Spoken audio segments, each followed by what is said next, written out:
नमस्कार दोस्तों, मेरा नाम है राहुल और आप सबका फिर स्वागत है आपका अपने यूट्यूब चैनल टेक चैनल पर। तो दोस्तों, आज की क्लास आप सबके लिए लास्ट क्लास होने वाली है, क्योंकि आपका जो आरएससीटी का एग्जाम है अभी कुछ देर बाद होने वाला है। तो फटाफट से वीडियो को स्टार्ट करता है, मैं आपको ज़्यादा टाइम बर्बाद नहीं करूंगा। एंड दोस्तों, मैं आपको बता दूं, ये जो क्लास है आपके लिए महा मैराथन होने वाली है, क्योंकि इस क्लास के अंदर हम 100+ मोस्ट इंपोर्टेंट क्वेश्चन आपके पढ़ने वाले हैं। एंड दोस्तों, इस क्लास के अंदर मैं आपको बहुत सारी शॉर्टकट की एंड दोस्तों बहुत सारी आपको फुल फॉर्म बताऊंगा जो आपके एग्जाम में पूछी जा सकती है। तो फटाफट से वीडियो को स्टार्ट करता है, मैं आपको ज़्यादा टाइम बर्बाद नहीं करता हूँ।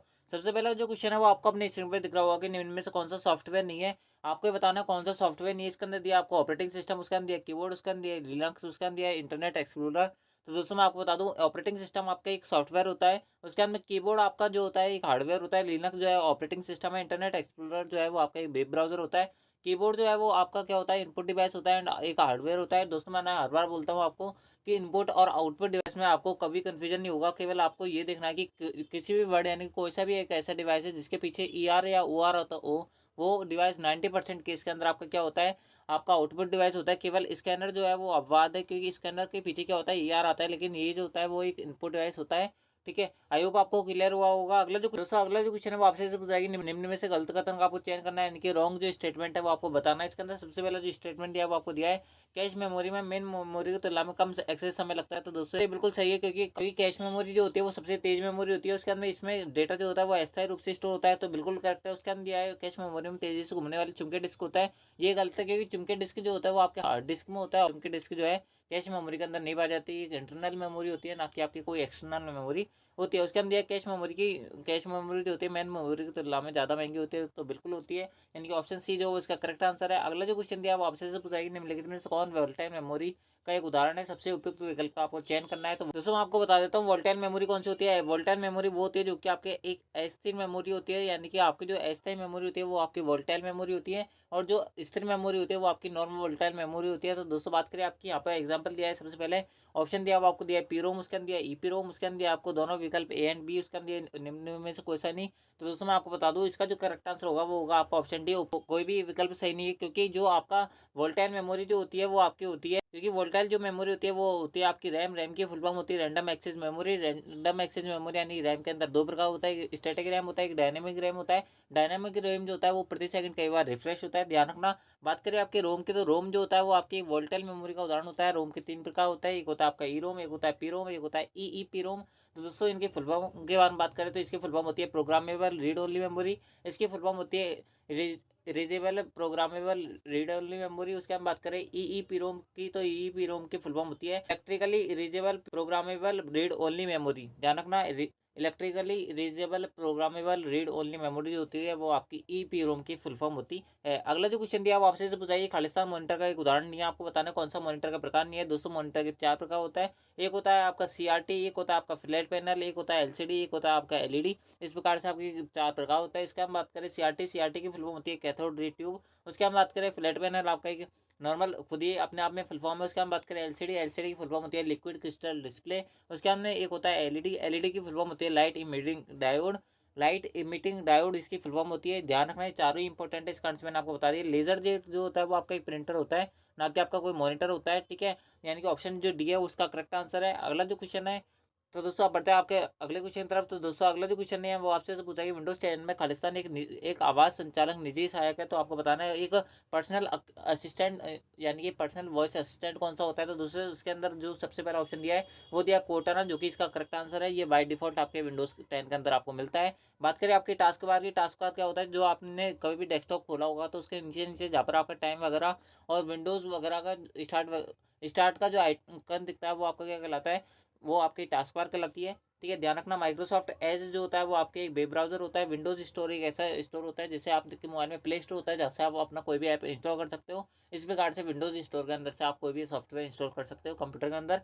ठीक है, आई होप आपको क्लियर हुआ होगा। एंड दोस्तों, वीडियो को लाइक कर देना एंड चैनल को सब्सक्राइब कर लेना, क्योंकि जैसे ही आपका आरएससीटी का एग्जाम खत्म होगा हम आपके लिए आरएससीटी का जो आंसर किया है वो फाइनल और सटीक आंसर की आपके लिए प्रोवाइड करवाएंगे। तो दोस्तों, आई होप आप वीडियो को लाइक कर रहे हैं एंड दोस्तों चैनल को सब्सक्राइब कर लेना, क्योंकि हम आपके लिए सबसे पहले और सबसे अच्छी महामैराथन आपके लिए लेकर आए हैं। दोस्तों, आपको बहुत सारे क्वेश्चन आपके एग्जाम में होगा वो छपे मिलेंगे। ठीक है, बात करते हैं अगले क्वेश्चन तरफ। अगले जो क्वेश्चन है वो आपसे से पूछा है, मान लीजिए कि फाइल स्थान डी VIMOUN ये यहाँ पर ऐसा स्लेश आएगा, उसका दिया RSCIT example.txt। है तो निम्न में से गलत कथन का चयन करना है। तो दोस्तों मैं आपको बता दूं, इसके अंदर अगर आपको कहीं पे भी ऐसे लिखा आ जाए तो इसके अंदर सबसे पहले जो डी शो करता है वो आपकी डी ड्राइव को शो करता है, वीएमओयू जो है वो आपका सब फोल्डर को शो करता है, आरएसएटी जो है वो सब फोल्डर को शो करेगा। एंड दोस्तों टेक्स्ट जो है एंड में जो डॉट के बाद में जो भी वर्ड आता है वो आपका एक्सटेंशन फाइल का शो करता है। तो दोस्तों अब बढ़ते हैं आपके इसके ऑप्शन की तरफ। तो डी डी जो है वो आपका ड्राइव है, जैसे मैंने आपको बोला। उसके बाद में वीएमओयू का सब फोल्डर जो है वो आरएसआईटी है। वीएमओयू के अंदर आपका आरएसआईटी मिलेगा, आरएसआईटी के अंदर वीएमओ नहीं मिलेगा। मैं अकॉर्डिंग टू दिस कंडीशन बोल रहा हूँ, यानी कि जो कंडीशन इसके अंदर दी हुई है क्वेश्चन के अंदर, मैं उस हिसाब से बोल रहा हूँ, ठीक है। यानी कि ऑप्शन सी जो वो उसका करेक्ट आंसर है, क्योंकि ऑप्शन सी के अंदर बोल रहा हुआ है कि आरएसआईटी का सब फोल्डर वीएमओयू है, लेकिन ये गलत है कि वीएमओयू का सब फोल्डर जो है वो आरएसआईटी, ना कि आरएसआईटी का सब फोल्डर वीएमओयू है। आई होप आपको क्लियर हुआ होगा। इसके हम बात करें आपका, जब आप विंडोज 10 में एक नया फोल्डर बनाते हैं तो उस फोल्डर का डिफॉल्ट नाम क्या होता है, यानी कि बाय डिफॉल्ट नेम क्या निकलता है उसका। तो उसके अंदर ऑप्शन दिया आपको माई फोल्डर, उसके अंदर दिया न्यू फोल्डर, उसके अंदर दिया है फोल्डर, उसके अंदर दिया आपको विंडोज फोल्डर। तो इसका जो करेक्ट आंसर होगा वो होगा आपका न्यू फोल्डर जो है इसका करेक्ट आंसर है। न्यू फोल्डर के नाम से आपका बाय डिफॉल्ट नेम आता है, ठीक है। अगला जो क्वेश्चन दिया वो आपसे पूछाएगी, एक वेब पेज जो किसी वेबसाइट को खुलने पे सबसे पहले खुलता है उसको कहा जाता है। अगर आप कोई वेबसाइट खोलते हो तो दोस्तों आपके सामने जो पहला पेज आता है, जो सबसे पहला इंटरफेस दिखता है, उसको बोला जाता है आपके होम पेज। हाउस पेज नहीं बोला जाता है, ध्यान रखना, होम पेज उसको बोला जाता है, ठीक है। बात करें वायरस की, तो वायरस जो होता है वो आपके कंप्यूटर के लिए होता है, एक साइबर थ्रेट होता है, ठीक है। ट्रोजन हॉर्स और बाकी और भी इसका एग्जाम्पल हो सकता है। उसके बाद में अगला जो क्वेश्चन दिया वो आपसे पूछ रही है, यदि अटैचमेंट फाइल 25 MB से अधिक आकर के, तो आप जीमेल का उपयोग करके ईमेल के साथ अटैचमेंट फाइल भेजना चाहते हैं, तो अब क्या करना है। तो दोस्तों आपको बता दूं मैं, जीमेल के अंदर क्या होता है, सिस्टम एक ये होता है कि जीमेल के अंदर आप 25 MB से ऊपर की एक फाइल नहीं भेज सकते। 25 MB की 1000 फाइलें तो आप भेज सकते हो, लेकिन 1000 MB की एक फाइल है आप जो है इसको गूगल मेल यानी कि जीमेल के सहारे नहीं भेज सकते, ठीक है, ध्यान रखना। तो अगर आप इस फाइल को तब भी भेजना चाहते हो तो दोस्तों आपको क्या करना पड़ेगा, इसके एक ड्राइव लिंक जनरेट करनी पड़ेगी। जनरेट करने के बाद में उसको सामने वाले को भेजना पड़ेगी, तब जो है वो आपका जो भी डॉक्यूमेंट आपने भेजा है उसको वहाँ से डाउनलोड कर सकता है। सबसे पहले ऑप्शन के बारे में बात करते हैं, यहाँ पे लिखा हुआ है जब आप गूगल ड्राइव लिंक का उपयोग कर सकते हैं, तो बिल्कुल कर सकते हैं, यानी कि ऑप्शन ए जो है इसका करेक्ट आंसर है। बात करें आपके बीसीसी के अंदर क्या होता है, जैसे आप हो, अगर आप जो है 3 से 4 जनों को एक साथ ईमेल भेजना चाहते हो, एंड दोस्तों आप ये चाहते हो कि ए जो पर्सन है वो बी सी और डी का जो ईमेल एड्रेस है वो नहीं देख पाए, एंड दोस्तों बी भी ए सी डी का ईमेल एड्रेस नहीं देख पाए, एंड सी जो है वो ए बी डी का ईमेल एड्रेस नहीं देख पाए, एंड डी जो है वो आपका ए बी सी का ईमेल एड्रेस नहीं देख पाए, तो दोस्तों आपको यहाँ पे बी सी सी का यूज़ करना पड़ेगा।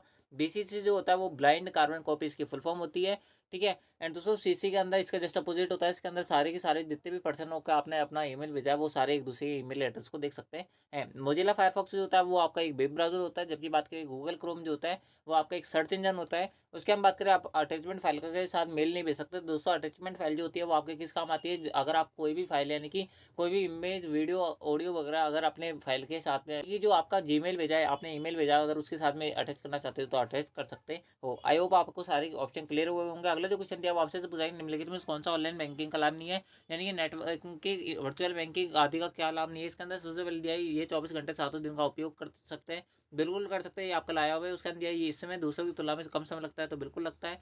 उसके अंदर दिया ये धन को तुरंत प्राप्तकर्ता के खाता में स्थानांतरित कर सकता है, बिल्कुल, एक अकाउंट से दूसरे अकाउंट में तुरंत जो है वो आपका पैसे ट्रांसफर हो जाता है। उसके अंदर दिया ऑप्शन डी जो है वो उसका करेक्ट आंसर है, क्योंकि ऑप्शन डी जो है वो आपका किसी भी प्रकार से बैंक से संबंधित नहीं है, यानी कि ऑप्शन डी जो है उसका करेक्ट आंसर है। अगला जो क्वेश्चन दिया वो आपसे पूछ रहा है कि इसके अंदर आपको दो सूची दी हुई है, यानी कि आपको दो कॉलम दे रखे हैं, आपको इनमें से मिलान करना है। इसके अंदर सबसे पहला जो ऑप्शन दिया वो आपको दिया है क्रोम। जैसे ही मैं आपको बताता हूँ, क्रोम जो होता है वो आपका एक वेब ब्राउजर होता है दोस्तों। Chrome, Mozilla Firefox, safari, internet explorer जितने भी होता है वो आपके वेब ब्राउजर होता है। ओटीपी क्या होता है, ये लेन देन की सुरक्षा के लिए एक अतिरिक्त आवश्यक पोर्टल होता है, तो बिल्कुल होता है, क्योंकि आगे अगर कोई भी आप ट्रांजेक्शन करते हो तो दोस्तों आपका मोबाइल में ओटीपी जरूर आता है। वो इसलिए आता है ताकि आपका जो सिक्योर ट्रांजेक्शन आपका हो सके। उसका हम बात करें भीम जो होता है वो आपके ई मोबाइल वॉलेट का एक उदाहरण है। उसका हम बात करें www.amazon.in, तो दोस्तों आपकी ई कॉमर्स की वेबसाइट होती है। ई कॉमर्स की वेबसाइट वो होती है जहाँ से आप अपनी कोई भी खरीदारी यानी कि लेन देन कर सकते हो, यानी कोई भी सामान खरीद सकते हो, बेच सकते हो, तो दोस्तों वो आपकी ई कॉमर्स की वेबसाइट होती है। एग्जाम्पल के रूप में और बात करें तो आपकी अमेजन, फ्लिपकार्ट, स्नैपडील, मीशो और जियो मार्ट वगैरह क्या है आपकी ई कॉमर्स की वेबसाइट्स है, तो दोस्तों यहाँ पे आप लगा सकते हो। पहले का जो है वो आपका क्यू आएगा, पहले का क्यू केवल इसके अंदर दिया हुआ है। उसकी हम बात करें, आपके ऑप्शन डी के अंदर भी दिया हुआ है। उसके अंदर दूसरे का जो है ओटीपी का पी आएगा, ओटीपी का पी जो है यानी कि दूसरे का पी आएगा, यानी कि ऑप्शन डी जो है वो उसका करेक्ट आंसर है। आई होप आपने ऑप्शन डी दिया होगा। अगला जो क्वेश्चन दिया वो आपसे से पूछा है पीओएस और यूपीआई का सही पूर्ण रूप का चयन करना है। इनकी पीओएस और यूपीआई की फुल फॉर्म आपको यहाँ पे पूछी गई है। तो पीओएस की जो फुल फॉर्म होती है मैं आपको बता देता हूँ। पीओएस की फुल फॉर्म होती है पॉइंट ऑफ सेल। एंड दोस्तों मैं आपको बता देता हूँ पीओएस कहाँ काम आता है। पीओएस जो है वो आपके, अगर आपने कभी देखा होगा कि मॉल के अंदर एक क्रेडिट कार्ड या डेबिट कार्ड या रुपए कार्ड जो होता है उसको स्वाइप करने की एक मशीन आती है, उसको बोला जाता है आपके पीओएस। एंड पीओएस की फुल फॉर्म होती है पॉइंट ऑफ सेल। यूपीआई की फुल फॉर्म होती है यूनिफाइड पेमेंट इंटरफेस। एंड दोस्तों यूपीआई के बारे में आप जानते होंगे, यूपीआई भी आप मोबाइल वॉलेट का उदाहरण होता है। पेटीएम, गूगल पे, फोन पे सबके अंदर ये काम आते हैं। ठीक है, यहाँ पे आप देख सकते हो कौन सा आंसर मैच कर रहा है। तो इसके अंदर अगर आप ऑप्शन सी देखोगे तो उसका करेक्ट आंसर है। ठीक है, आई होप आपने ऑप्शन सी दिया होगा। एंड दोस्तों अगर आपको वीडियो पसंद आ रही है तो वीडियो को लाइक जरूर कर देना, क्योंकि हम आपके लिए सबसे पहले आपकी जो आंसर की है वो प्रोवाइड करवाएंगे। अगला जो क्वेश्चन दिया वो आपसे पूछा है माइक्रो प्रोसेसर किस जनरेशन में पेश किया गया था। इसके अंदर सबसे पहला ऑप्शन दिया प्रथम पीढ़ी, उसके अंदर द्वितीय पीढ़ी, उसके अंदर तृतीय पीढ़ी, उसके अंदर चतुर्थ पीढ़ी। तो दोस्तों मैं आपको बता दूं, इसके अंदर मैं आपके सारे डाउट क्लियर कर देता हूँ। और दोस्तों सारे के सारे प्रोसीजर जो है मैं आपको बता देता हूँ। पहले जनरेशन के अंदर जो है वो आपके वैक्यूम ट्यूब का इस्तेमाल किया गया था। ध्यान रखना, पहली जनरेशन के अंदर वैक्यूम ट्यूब इस्तेमाल किया गया था। सेकंड के अंदर आपके ट्रांजिस्टर का इस्तेमाल किया गया था। थर्ड के अंदर आपकी आईसी चिप यानी कि इंटीग्रेटेड सर्किट का इस्तेमाल किया गया था। उसके हम बात करें फोर्थ के अंदर आपका वीएलएसआई प्लस आईसी चिप का इस्तेमाल किया गया था। वीएलएसआई की फुल फॉर्म होती है very large scale integration. And दोस्तों वीएलएसआई प्लस आईसी यानी कि माइक्रो प्रोसीजर जो होता है उसका इस्तेमाल आपकी चौथी पीढ़ी के अंदर किया गया था। एंड दोस्तों आईसी जो होती है वो आपकी सिलिकॉन की बनी होती है, ये भी ध्यान रखना है। बात करें आपकी माइक्रो प्रोसीजर किस जनरेशन के अंदर पेश किया गया था, तो दोस्तों माइक्रो प्रोसेसर जो है वो आपकी फोर्थ पीढ़ी यानी कि फोर्थ जनरेशन के अंदर पेश किया गया था। ठीक है, ध्यान रखना। अगला जो क्वेश्चन दिया वो आपसे से पूछा है कंप्यूटर की बुद्धिमत्ता यानी कि आईक्यू क्या होता है। तो दोस्तों मैं आपको बता दूं कंप्यूटर के अंदर आपकी कोई बुद्धि नहीं होती, क्योंकि कंप्यूटर के अंदर कोई आपका ब्रेन नहीं होता। ध्यान रखना, यानी कि इसका जो ऑप्शन ए जो है वो उसका करेक्ट आंसर है। आई होप आपको समझ बैठा होगा। अगला जो क्वेश्चन दिया वो आपसे पूछा है कि कंप्यूटर का सबसे मूलभूत प्रोग्राम क्या होता है, यानी कंप्यूटर का सबसे बेस जो प्रोग्राम होता है वो कौन सा होता है। तो दोस्तों इसके अंदर सबसे पहला ऑप्शन दिया है ऑपरेटिंग सिस्टम, उसके अंदर एप्लीकेशन सॉफ्टवेयर, उसके अंदर सॉफ्टवेयर प्रोग्राम, उसके अंदर दिया है निम्न में से कोई सा नहीं। तो दोस्तों मैं आपको बता दूं इसका जो करेक्ट आंसर होगा वो होगा आपका ऑपरेटिंग सिस्टम, क्योंकि ऑपरेटिंग सिस्टम पे जितने आपका हार्डवेयर सॉफ्टवेयर जितने भी होता है वो आपके रन करते हैं। एंड दोस्तों ऑपरेटिंग सिस्टम एक ऐसा मंच होता है जो कि आपके हार्डवेयर सॉफ्टवेयर को रन कराने के लिए, वर्क कराने के लिए एक मंच प्रदान करता है। दोस्तों ऑपरेटिंग सिस्टम पे ही आपके एप्लीकेशन सॉफ्टवेयर प्रोग्राम जो होता है वो आपके रन करते हैं। ऑपरेटिंग सिस्टम के एग्जांपल के बारे में बात करें तो लिनक्स, आईओएस, मोबाइल ओएस के बारे में बात करें तो आपके एंड्रॉइड, नोगेट, ये सारे क्या है आपके ऑपरेटिंग सिस्टम होता है। विंडोज़ के जितने भी होता है वो आपका ऑपरेटिंग सिस्टम होता है। ध्यान रखना। अगला जो क्वेश्चन है वो आपसे पूछा है आईआरसी का अभिप्राय क्या होता है, आईआरसी की फुल फॉर्म क्या होती है। तो दोस्तों इसके अंदर सबसे पहले ऑप्शन दिया है इंटरनेट रिले चैट, उसके अंदर इंटरनेट रिपीट चैट, उसके अंदर इंटरनेट रिप्लाई चैट, उसके अंदर निम्न में से कोई सा नहीं। तो दोस्तों इसका जो करेक्ट आंसर होगा वो होगा आपका आईआरसी की फुल फॉर्म होती है इंटरनेट रिले चैट। किस काम आता है, फेसबुक, गूगल, यूट्यूब, आप जिस पे भी यानी कि आपकी जो सोशल मीडिया की जो वेबसाइट्स होती है यानी कि ऐप्स होता है, आप जिस पर भी चैटिंग करते हो वो आपकी किसके कौन सा प्रोटोकॉल वहाँ पे फॉलो हो रहा होता है, वो होता है आपका आईआरसी का। ठीक है, ध्यान रखना, इंपॉर्टेंट क्वेश्चन है। अगला जो क्वेश्चन दिया वो आपसे पूछा है कि खालिस्तान कंप्यूटर की एक नई भाषा है जिसमें वर्ल्ड वाइड वेब के लिए एनिमेशन और गेम्स के लिए बनाया गया है। तो दोस्तों मैं आपको बता दूं कंप्यूटर की एक ऐसी भाषा है जो इसको एनिमेशन और गेम्स के लिए बनाया गया है, वो है आपकी जावा। बात करें आपकी सी प्लस प्लस जो होता है वो हाई लैंग्वेज होती है। सी एक लैंग्वेज होती है। एच टी एम एल के बारे में बात करें तो एच टी एम एल आपका वेब पेज बनाने का काम आता है। एच टी एम एल की फुल फॉर्म होती है हाइपर टेक्स्ट मार्कअप लैंग्वेज। ध्यान रखना, हाइपर टेक्स्ट मार्कअप लैंग्वेज इसकी फुल फॉर्म होती है। मैं आपको बोल देता हूँ क्योंकि आपके पास भी लिखने का टाइम नहीं। ठीक है, एंड दोस्तों अगला जो क्वेश्चन दिया वो आपसे पूछा है कीबोर्ड की मदद से यूजर को डाटा खोजने में सुविधा उपलब्ध कराता है, यानी कि कीबोर्ड की मदद से आप जो है टाइपिंग करके किस चीज़ पर अपना जो भी आपकी क्वेरी होती है, जो भी क्वेश्चन होता है वो किस पर ढूंढते हो। तो दोस्तों वो आप ढूंढते हो सर्च इंजन पर। ध्यान रखना, यानी कि ऑप्शन जो सी है उसका करेक्ट आंसर है। बात करें वेब ब्राउजर के अंदर आपका सर्च इंजन होता है। वेब सर्वर क्या होता है, वेबसाइट ही आपकी वेब सर्वर होती है। राउटर्स किस में इस्तेमाल किया जाता है, मैं आपको बता देता हूँ। राउटर्स जो है वो आपकी यातायात निरंतर प्रणाली के अंदर आपका इस्तेमाल किया जाता है। सर्च इंजन जो होता है वो आपके एग्जाम्पल के बारे में बात करें तो आपका गूगल, ठीक है, गूगल, याहू, बिंग, ये जो है वो आपके सर्च इंजन है। दोस्तों माइक्रोसॉफ्ट द्वारा जो लॉन्च किया गया है सर्च इंजन है वो है आपका बिंग। ध्यान रखना, बहुत ज़्यादा इंपॉर्टेंट है। अगला जो क्वेश्चन दिया वो आपसे पूछा है कि आईएम का मतलब क्या होता है। तो आईएम की फुल फॉर्म होती है इंस्टेंट मैसेजिंग। ठीक है, ध्यान रखना, ऑप्शन बी जो है उसका करेक्ट आंसर है। एंड दोस्तों आईएम किस में इस्तेमाल किया जाता है, आपकी जो जीमेल, ईमेल के अंदर ये इस्तेमाल किया जाता है। ध्यान रखना, इंपॉर्टेंट क्वेश्चन है। अगला जो क्वेश्चन दिया वो आपसे पूछा है सीवीवी का पूरा नाम क्या होता है। तो दोस्तों अगला जो इसमें ऐसा पूछ रहा है सीवीवी का फुल फॉर्म क्या होता है। तो दोस्तों मैं आपको बता देता हूँ सीवीवी नंबर जो होता है वो आपके एटीएम कार्ड के अंदर होता है, डेबिट कार्ड के अंदर होता है, जो क्रेडिट कार्ड होता है इसके अंदर आपका इस्तेमाल किया जाता है। दोस्तों इसकी जो पीछे 3 अक्षर का डिजिट होता है, ठीक है, जिससे आपका ट्रांजेक्शन होने से पहले आपसे पूछता है, उसके अंदर आपके पास ओटीपी आता है। ओटीपी फुल फॉर्म मैं आपको बताना भूल गया था, ओटीपी की फुल फॉर्म होती है वन टाइम पासवर्ड। ठीक है, मैंने आपको आप बता दिया, ध्यान रखना, वन टाइम पासवर्ड इसकी फुल फॉर्म होती है। और सीवीवी की फुल फॉर्म होती है कार्ड वेरिफिकेशन वैल्यू, यानी कि ऑप्शन ए जो उसका करेक्ट आंसर है। बढ़ते हैं नेक्स्ट क्वेश्चन तरफ। अगला जो क्वेश्चन दिया वो आपसे पूछा गया एमएस एक्सेल 2010 में निम्नलिखित विकल्प चयनित सेल में एक बड़ी सेल में परिवर्तित कर देता है और नई सेल की सामग्री को सेंटर में लाता है। यानी कि अगर आपके पास बहुत सारी सेल है दोस्तों, आपकी कोई सामग्री जो एक सेल के अंदर नहीं आ रही है, ठीक है, उसके अंदर अगर आप इसको 2-3 सेलों के अंदर लाना चाहते हो एंड दोस्तों इसको सेंटर के अंदर लाना चाहते हो, तो दोस्तों आपको यहाँ पर मर्ज एंड सेंटर करना पड़ेगा, जिससे 2-3 जो आपकी सेल है वो आपकी क्या हो जाएंगी, मर्ज हो जाएंगे। जो भी टेक्स्ट और डाटा है वो आपके क्या हो जाएगा, सेंटर के अंदर आ जाएगा। अगला जो क्वेश्चन दिया वो आपसे पूछेगा एमएस एक्सेल 2010 में यदि आप केवल उन पंक्तियों को प्रदर्शित करना चाहते हैं जिनके अंदर उन छात्रों को डेटा है जिनके एक ही विषय में 70 से अधिक अंक हासिल किया, तो फिर आप खालिस्तान का उपयोग करेंगे। मतलब इसके अंदर आपसे ऐसे पूछा है कि अगर आपके पास एमएस एक्सेल के अंदर बहुत बड़ी वर्कशीट है, उसके अंदर आपको केवल यानी कि उन छात्रों को, उन स्टूडेंट को सेलेक्ट करना है जिनके भी नंबर 70 प्लस आए, तो दोस्तों आप उसको कैसे सेलेक्ट कर सकते हो, आपसे ऐसे पूछ रहा है, तो दोस्तों उसको जो है आप फिल्टरिंग करके जो है आप क्या कर सकते हो, सेलेक्ट कर सकते हो, फिल्टर लगा सकते हो। 70 प्लस जितने भी बच्चे हैं उनका जो फिल्टर होके जो उनके नाम वो आपके सामने आ जाएंगे। इनके ऑप्शन ए जो इसका करेक्ट आंसर है। बढ़ते हैं नेक्स्ट क्वेश्चन तरफ। अगला जो क्वेश्चन है बहुत ज़्यादा इंपॉर्टेंट है दोस्तों, इसके अंदर मैं आपको सारा डाउट क्लियर कर दूंगा। अगला जो क्वेश्चन दिया है इसके अंदर आपसे पूछ रहा है कि एक्सेल 2003, एक्सेल 2007, एक्सेल 2010 में फाइल का एक्सटेंशन क्या होता है। तो दोस्तों मैं आपको बता देता हूँ, एक्सेल 2003 जहाँ पे भी दिख जाए, चाहे डॉक्यूमेंट का दिख जाए, पावर पॉइंट का दिख जाए, चाहे वर्ड का दिख जाए, आपको इसके अंदर क्या करना है। अगर बात करें आपके एक्सेल की, तो एक्सेल के अंदर दिखे तो आपको डॉट एक्सएलएस होता है। उसके हमने 2007-2010 में इसका जो एक्सटेंशन था वो डॉट एक्सएलएस एक्स हो गया था, ध्यान रखना। उसके हम बात करें डॉक्यूमेंट की, तो डॉक्यूमेंट यानी कि वर्ड के अंदर इसका जो 2003 का जो एक्सटेंशन था वो था डॉट डीओसी। उसके हम बात करें 2007 के अंदर ये हो गया था डीओसी एक्स। उसके हम 2010 में भी सेम रहा था। उसके हम बात करें पावर पॉइंट की, तो पावर पॉइंट के अंदर 2003 के अंदर था आपका पीपीटी, उसके हम हो गया था पीपीटी एक्स।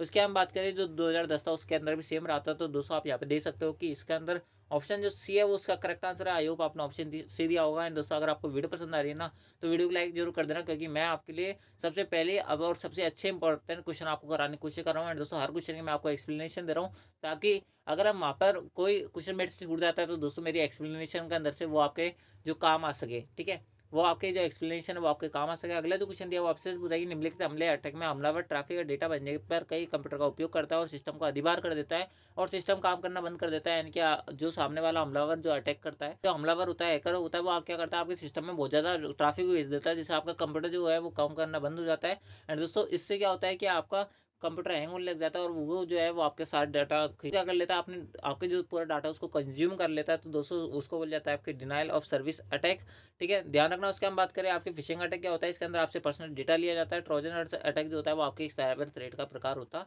है।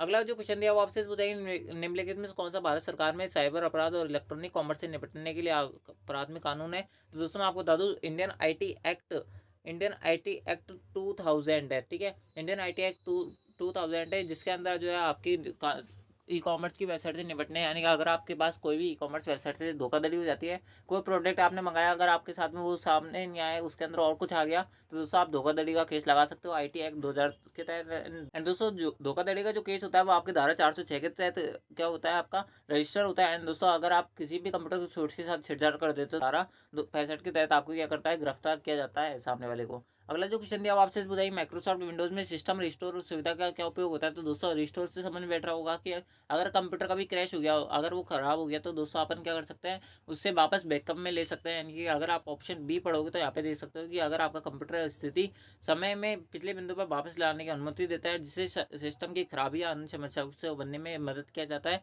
यानी कि सिस्टम खराब हो जाता है दोस्तों, आप जो है अपना बैकअप ले सकते हो। यानी कि ऑप्शन बी जो है उसका करेक्ट आंसर है। अगला जो क्वेश्चन दिया वो आपसे बताएगी किसी दस्तावेज को मुद्रित करने से पहले वह कैसे दिखाई देगा, यह जांचने के लिए कौन सी कमांड का उपयोग किया जाता है। यानी कि अगर आप अपनी जो कोई भी डॉक्यूमेंट है उसको प्रिंट होने से पहले देखना चाहते हो कि कैसा दिखाई देगा, तो दोस्तों आप वहाँ पर प्रिंट प्रीव्यू का ऑप्शन दबाओगे, ठीक है। एंड प्रिंट के जो शॉर्टकट की होती है वो होती है आपकी Ctrl+P, ये बात भी ध्यान रखना इंपॉर्टेंट है। एंड Ctrl+P से जो है आप अपने फाइल को सेव एज पीडीएफ के रूप में, यानी कि पीडीएफ के रूप में क्या कर सकते हो, सेव कर सकते हो। अगला जो क्वेश्चन दिया वो आपसे पूछाइए आप अपनी प्रस्तुति के सभी स्लाइड के थंबनेल को खालिस्तान में देख सकते हैं, ताकि आप उन्हें आसानी से पुनर्व्यवस्थित कर सकते हैं। कि जहाँ से आपने उसका पोस्टर लगाया स्टार्टिंग यानी कि थंबनेल लगाया, वहाँ से अगर आपको उसको देखना है तो दोस्तों आपको वहाँ पर स्लाइड शॉर्टर व्यू लगाना पड़ेगा, ठीक है। यानी कि ऑप्शन डी जो उसका करेक्ट आंसर है। रुपए कार्ड किसने जारी किया था। अगला जो क्वेश्चन है वो आपसे से पूछ रहा है, तो दोस्तों मैं आपको बता दूं रुपए कार्ड जो है, क्रेडिट कार्ड जो है, एटीएम कार्ड जो है, वो आपके क्या होता है, एक तरीके से पेमेंट करने के कार्ड होता है। प्लास्टिक की कार्ड आता है, 16 नंबर का यहाँ पर डिजिट होता है इनका। उसके हम बात करें 12 नंबर का आपका आधार कार्ड के अंदर होता है, इसके अंदर सीवीवी नंबर होता है। 12 नंबर के आधार कार्ड के अंदर आपका बायोमेट्रिक्स निशान सारे होते हैं, ठीक है। उसके हम बात करें इसके अंदर के रुपे कार्ड किसने जारी किया था, तो रुपे कार्ड जो है वो आपका एनपीसीआई ने जारी किया था। एनपीसीआई की फुल फॉर्म होती है national payment corporation of India, यानी कि राष्ट्रीय भुगतान निगम लिमिटेड। ठीक है, इसका फुल फॉर्म होता है मेस्ट्रो जो होता है वो आपका कार्ड होता है। एसबीआई की फुल फॉर्म आपको पता होगा स्टेट बैंक ऑफ इंडिया। बात करें आरबीआई की, तो आरबीआई की फुल फॉर्म होती है रिजर्व बैंक ऑफ इंडिया, जो आपके पैसे छापती है, इनकी नोट छापती है। उसके हम बात करें अगले जो क्वेश्चन दिया वो आपसे पूछ रहा है कि निम्न में से कौन सा सॉफ्टवेयर अक्सर ईमेल एप्लीकेशन के रूप में उपयोग किया जाता है और कैलेंडर, कार्य प्रबंधक आदि भी शामिल होता है। तो दोस्तों मैं आपको बता देता हूँ, इसके अंदर सबसे पहला ऑप्शन दिया एमएस वर्ड, उसके अंदर दिया एमएस एक्सेल, उसके अंदर दिया एमएस आउटलुक, उसके अंदर दिया एमएस एक्सेल। तो इसका जो करेक्ट आंसर होगा वो होगा आपका एमएस आउटलुक। एमएस आउटलुक जो होता है वो आपका ईमेल क्लाइंट के रूप में भी कार्य करता है, कैलेंडर, कार्य प्रबंधक आदि भी इसके अंदर शामिल होते हैं। ठीक है, अगला जो क्वेश्चन दिया वो आपसे पूछ रहा है वाईफाई का फुल फॉर्म क्या होता है, यानी वाईफाई का फुल फॉर्म नाम क्या होता है, पूरा नाम क्या होता है। तो वाईफाई की फुल फॉर्म होती है वायरलेस फिडेलिटी, यानी कि ऑप्शन ए जो उसका करेक्ट आंसर है। आई होप आपको बहुतों को पता भी होगा इसके बारे में। अगला जो क्वेश्चन दिया वो आपसे पूछा है ईपीडीएस में पीडीएस की फुल फॉर्म क्या होती है। ईपीडीएस में बात करें, पीडीएस की फुल फॉर्म होती है पब्लिक डिस्ट्रीब्यूशन सिस्टम। ध्यान रखना, पब्लिक डिस्ट्रीब्यूशन सिस्टम इसकी फुल फॉर्म होती है। दोस्तों ईपीडीएस के संदर्भ में आपकी बीपीएल जो परिवार होता है वो आता है। बीपीएल कौन होता है, जो कि आपके आपके गरीबी रेखा से जो नीचे परिवार आते हैं वो आपके बीपीएल परिवार होता है। ठीक है, बीपीएल की फुल फॉर्म होती है below poverty line. Below poverty line यानी कि गरीबी रेखा से नीचे, यानी कि ऑप्शन इसके अंदर बात करें ऑप्शन की, तो ऑप्शन जो है वो इसका सी जो है इसका करेक्ट आंसर है। ठीक है, अगला जो क्वेश्चन दिया वो आपसे पूछा है निम्न में से कौन सा एक खोज इंजन का उदाहरण है, यानी कि सर्च इंजन कौन सा होता है। दोस्तों अगर आप इस वीडियो को शुरू से अंत तक देख रहे होंगे तो आपको पता होगा, मैंने आपको बताया था तो मैंने आपको बताया था गूगल जो होता है आपका, याहू जो होता है, बिंग जो होता है वो आपका एक सर्च इंजन होता है। फायरफॉक्स जो होता है वो आपके एक वेब ब्राउजर होता है। फायरवॉल जो होता है आपके एक एंटीवायरस के रूप में कार्य करता है, यानी नेटवर्क से अगर कोई भी अगर आप इंटरनेट चलाते हो तो दोस्तों कोई भी साइबर थ्रेट कोई वायरस नहीं है उसकी रक्षा करता है। उसके बात करें एंटीवायरस, ये भी वायरस से रक्षा करता है, यानी कि गूगल जो है इसका करेक्ट आंसर है। माइक्रोसॉफ्ट जो है उसने जो विंग है उसने चलाया था। ठीक है, उसके हम बात करें अगला जो क्वेश्चन है वो आपसे पूछा है कि विंडोज 10 में डेस्कटॉप पर निम्नलिखित में से कौन सा नहीं देखा जा सकता है, यानी कि विंडोज 10 के अंदर डेस्कटॉप में कौन सा नहीं होता है। इसके अंदर सबसे पहला ऑप्शन दिया है प्रारंभ बटन, स्टार्ट बटन तो होता है आपके, इसमें कुछ इस प्रकार से चौकोर में बटा होता है। इसके अंदर टास्क बार, टास्क बार पर जो है वो आपका स्टार्ट बटन होता है। ध्यान रखना, आइकन जो होता है वो भी देखने को मिल जाता है, टच पैड नहीं मिलता। ऑप्शन डी जो है उसका करेक्ट आंसर है। अगला जो क्वेश्चन दिया वो आपसे पूछा है खालिस्तान एमएस वर्ड 2010 में बनाई गई फाइल का डिफॉल्ट नाम क्या होता है। तो दोस्तों बनाई गई जो फाइल का डिफॉल्ट नेम होता है वो होता है आपका डॉक्यूमेंट फर्स्ट, यानी कि जो भी एमएस वर्ड के अंदर जो भी काम करोगे वो डॉक्यूमेंट के नाम से आएगा। अगर एक्सेल के अंदर काम करोगे तो वर्कशीट वर्कबुक के नाम से आएगा।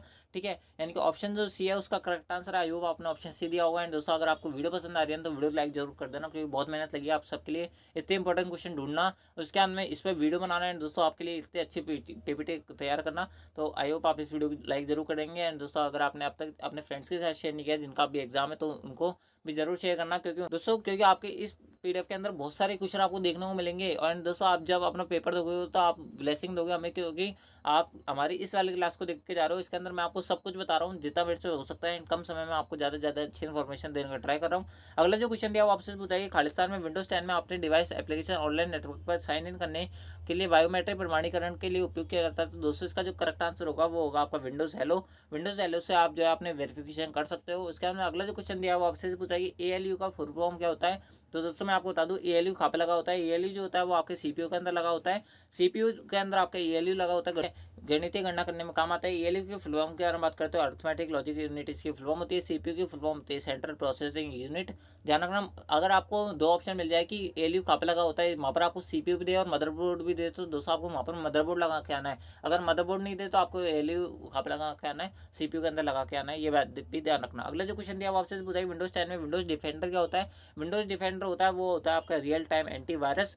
ठीक है, मैं आपका बिल्कुल भी टाइम बर्बाद नहीं करूंगा, इस कारण से मैं आपको फटाफट जितने क्वेश्चन वो आपको कराने की कोशिश कर रहा हूँ। अगला जो क्वेश्चन दिया वो आपसे पूछ रहा है कि निम्नलिखित में कौन सा विकल्प प्रस्तुति में एक से अधिक स्लाइड सेलेक्ट करने में सक्षम बनाता है। यानी कि अगर आप एक से अधिक स्लाइड सेलेक्ट करना चाहते हो तो दोस्तों आपको यहाँ पर कंट्रोल अपनी जो कीबोर्ड है उसके अंदर होल्ड करना पड़ेगा। एंड दोस्तों माउस से जो स्लाइड आपको सेलेक्ट करनी है आप उसको सेलेक्ट कर सकते हो। यानी कि ऑप्शन सी इसके अंदर पढ़ोगे तो कंट्रोल प्लस प्रत्येक स्लाइड पर आपको क्लिक करना है, जो भी आपको स्लाइड क्या करनी है सेलेक्ट करनी है, यानी कि ऑप्शन सी इसका करेक्ट आंसर है। अगला जो क्वेश्चन दिया वो आपसे पूछा है कार्य प्रदर्शन और भंडारण के आधार पर सबसे तेज कंप्यूटर कौन सा होता है। दोस्तों मैं आपको बता दूं, कार्य प्रदर्शन और भंडारण के आधार पर सबसे तेज कंप्यूटर वो होता है आपका सुपर कंप्यूटर। ध्यान रखना, ऑप्शन बी जो है उसका करेक्ट आंसर है। बात करें मेन फ्रेम कंप्यूटर जो होता है वो बड़ी बड़ी व्यवसायिक कंपनियां और जो आपकी जितने भी गवर्नमेंट ऑफिस होता है उसके अंदर मेन फ्रेम कंप्यूटर काम आता है। सुपर कंप्यूटर कहाँ काम आता है, तो दोस्तों मैं आपको बता दूं जितने भी आपके वैज्ञानिक रिसर्च सेंटर होते हैं, साइंटिस्ट जहाँ पर काम करते हैं वो वहाँ पर आपके क्या होता है सुपर कंप्यूटर काम आता है। ध्यान रखना, ऑप्शन बी जो है उसका करेक्ट आंसर है। अगला जो क्वेश्चन दिया वो आपसे पूछा कि MS MS एक्सेल 2010 में फंक्शन विभाजक द्वारा विभाजित संख्या के शेष फलों को प्रदर्शित किया जाता है। यानी कि अगर आपने कोई संख्या जैसे 28, अगर आपने उसके अंदर 5 का भाग दिया तो दोस्तों यहाँ पे 3 शेष बचेगा। इस 3 को कौन शो करेगा, इसको शो करता है आपके मोड और ब्रैकेट। ठीक है, मोड ब्रैकेट जो है इसको शो करता है। इनका ऑप्शन ए जो इसका करेक्ट आंसर है। DIV के जो फुल फॉर्म होती है यहाँ पे डिवीजन होता है, यानी कि भाग देना इसका काम होता है। अगला जो क्वेश्चन दिया वो आपसे पूछा निम्नलिखित में कौन सा प्रोटोकॉल HTTP का प्रयोग करके कंप्यूटर में सुरक्षित संचार के लिए उपयोग किया जाता है। तो दोस्तों मैं आपको बता दूं, अगर आपको सुरक्षित वेबसाइट कभी भी कहीं पे पूछ ली जाए तो दोस्तों ध्यान रखना, हमेशा HTTP के पीछे S आ जाता है। दोस्तों यहाँ पर आपको एक पैडलॉक का स्थान यानी कि चिन्ह देखने को मिलता है। यानी कि जब भी कोई सिक्योर वेबसाइट के बारे में आपसे पूछा जाएगा तो आपको यहाँ पर आपको क्या बताना है, HTTP के पीछे S आता है। यहाँ पर एक पैडलॉक का चिन्ह आपको देखने को मिलता है। S का मतलब यहाँ पर होता है सिक्योर। एंड दोस्तों HTTP फुल फॉर्म मैंने आपको बता चुका हूँ पहले भी, हाइपर टेक्स्ट ट्रांसफर प्रोटोकॉल इसकी फुल फॉर्म होती है। दोस्तों इस क्वेश्चन का आंसर जो होगा वो होगा आपका ऑप्शन बी, HTTPS जो है इसका करेक्ट आंसर है। अगला जो क्वेश्चन दिया वो आपसे पूछा कि नेटवर्क डिवाइस का उदाहरण होता है। तो दोस्तों इसके अंदर सबसे पहला ऑप्शन दिया है वो आपको दिया है हब, उसके अंदर दिया स्विच, उसके अंदर दिया माइक्रो, उसके अंदर दिया ए एंड बी बोथ। तो दोस्तों मैं आपको बता दूं, नेटवर्क डिवाइस जो होता है वो आपका हब एंड स्विच दोनों ही होता है। दोस्तों माइक्रो जो होता है वो आपके MS वर्ड के अंदर पाया जाता है, यानी कि MS वर्ड के अंदर आपको मिलता है। अगला जो क्वेश्चन दिया वो आपसे बताइए, एक वेब पेज जो किसी वेबसाइट को खुलने पे सबसे पहले खुलता है उसको कहा जाता है। तो ये जो क्वेश्चन है वो रिपीट हो चुका है। इसके अंदर जो मैंने आपको पहले बताया था इसका जो आंसर है आप हमें कमेंट में बताना, क्योंकि मैंने आपको ये क्वेश्चन बता दिया है।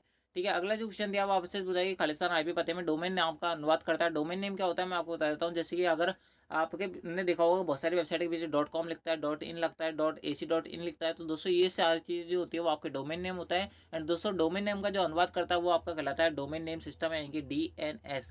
ध्यान रखना, डोमेन नेम सिस्टम जो होता है DNS की फुल फॉर्म होती है। बात करें URL की, जो भी आप अपने गूगल के अंदर जो भी चीज़ सर्च करते हो, जो आपकी क्वेरी होती है वो आपकी क्या कहलाता है, URL कहलाता है। URL की फुल फॉर्म होती है यूनिफॉर्म रिसोर्स लोकेटर। ये बात भी ध्यान रखना। बात करें आपके NTFS की, तो NTFS की फुल फॉर्म होती है न्यू टेक्नोलॉजी फाइल सिस्टम। ठीक है, उसके हम बात करें SMS की, तो SMS की फुल फॉर्म होती है शॉर्ट मैसेज सर्विस। ठीक है, इसकी फुल फॉर्म होती है। बात करें आपकी सिम की, तो सिम की फुल फॉर्म होती है सब्सक्राइबर आइडेंटिफिकेशन मॉड्यूल। ठीक है, ये ध्यान रखना। मैं जितने कुछ बता रहा हूँ आपको वहाँ पर एज इट इज छपे मिलेंगे, इस कारण से आप इस क्लास को तो मिस करना ही मत।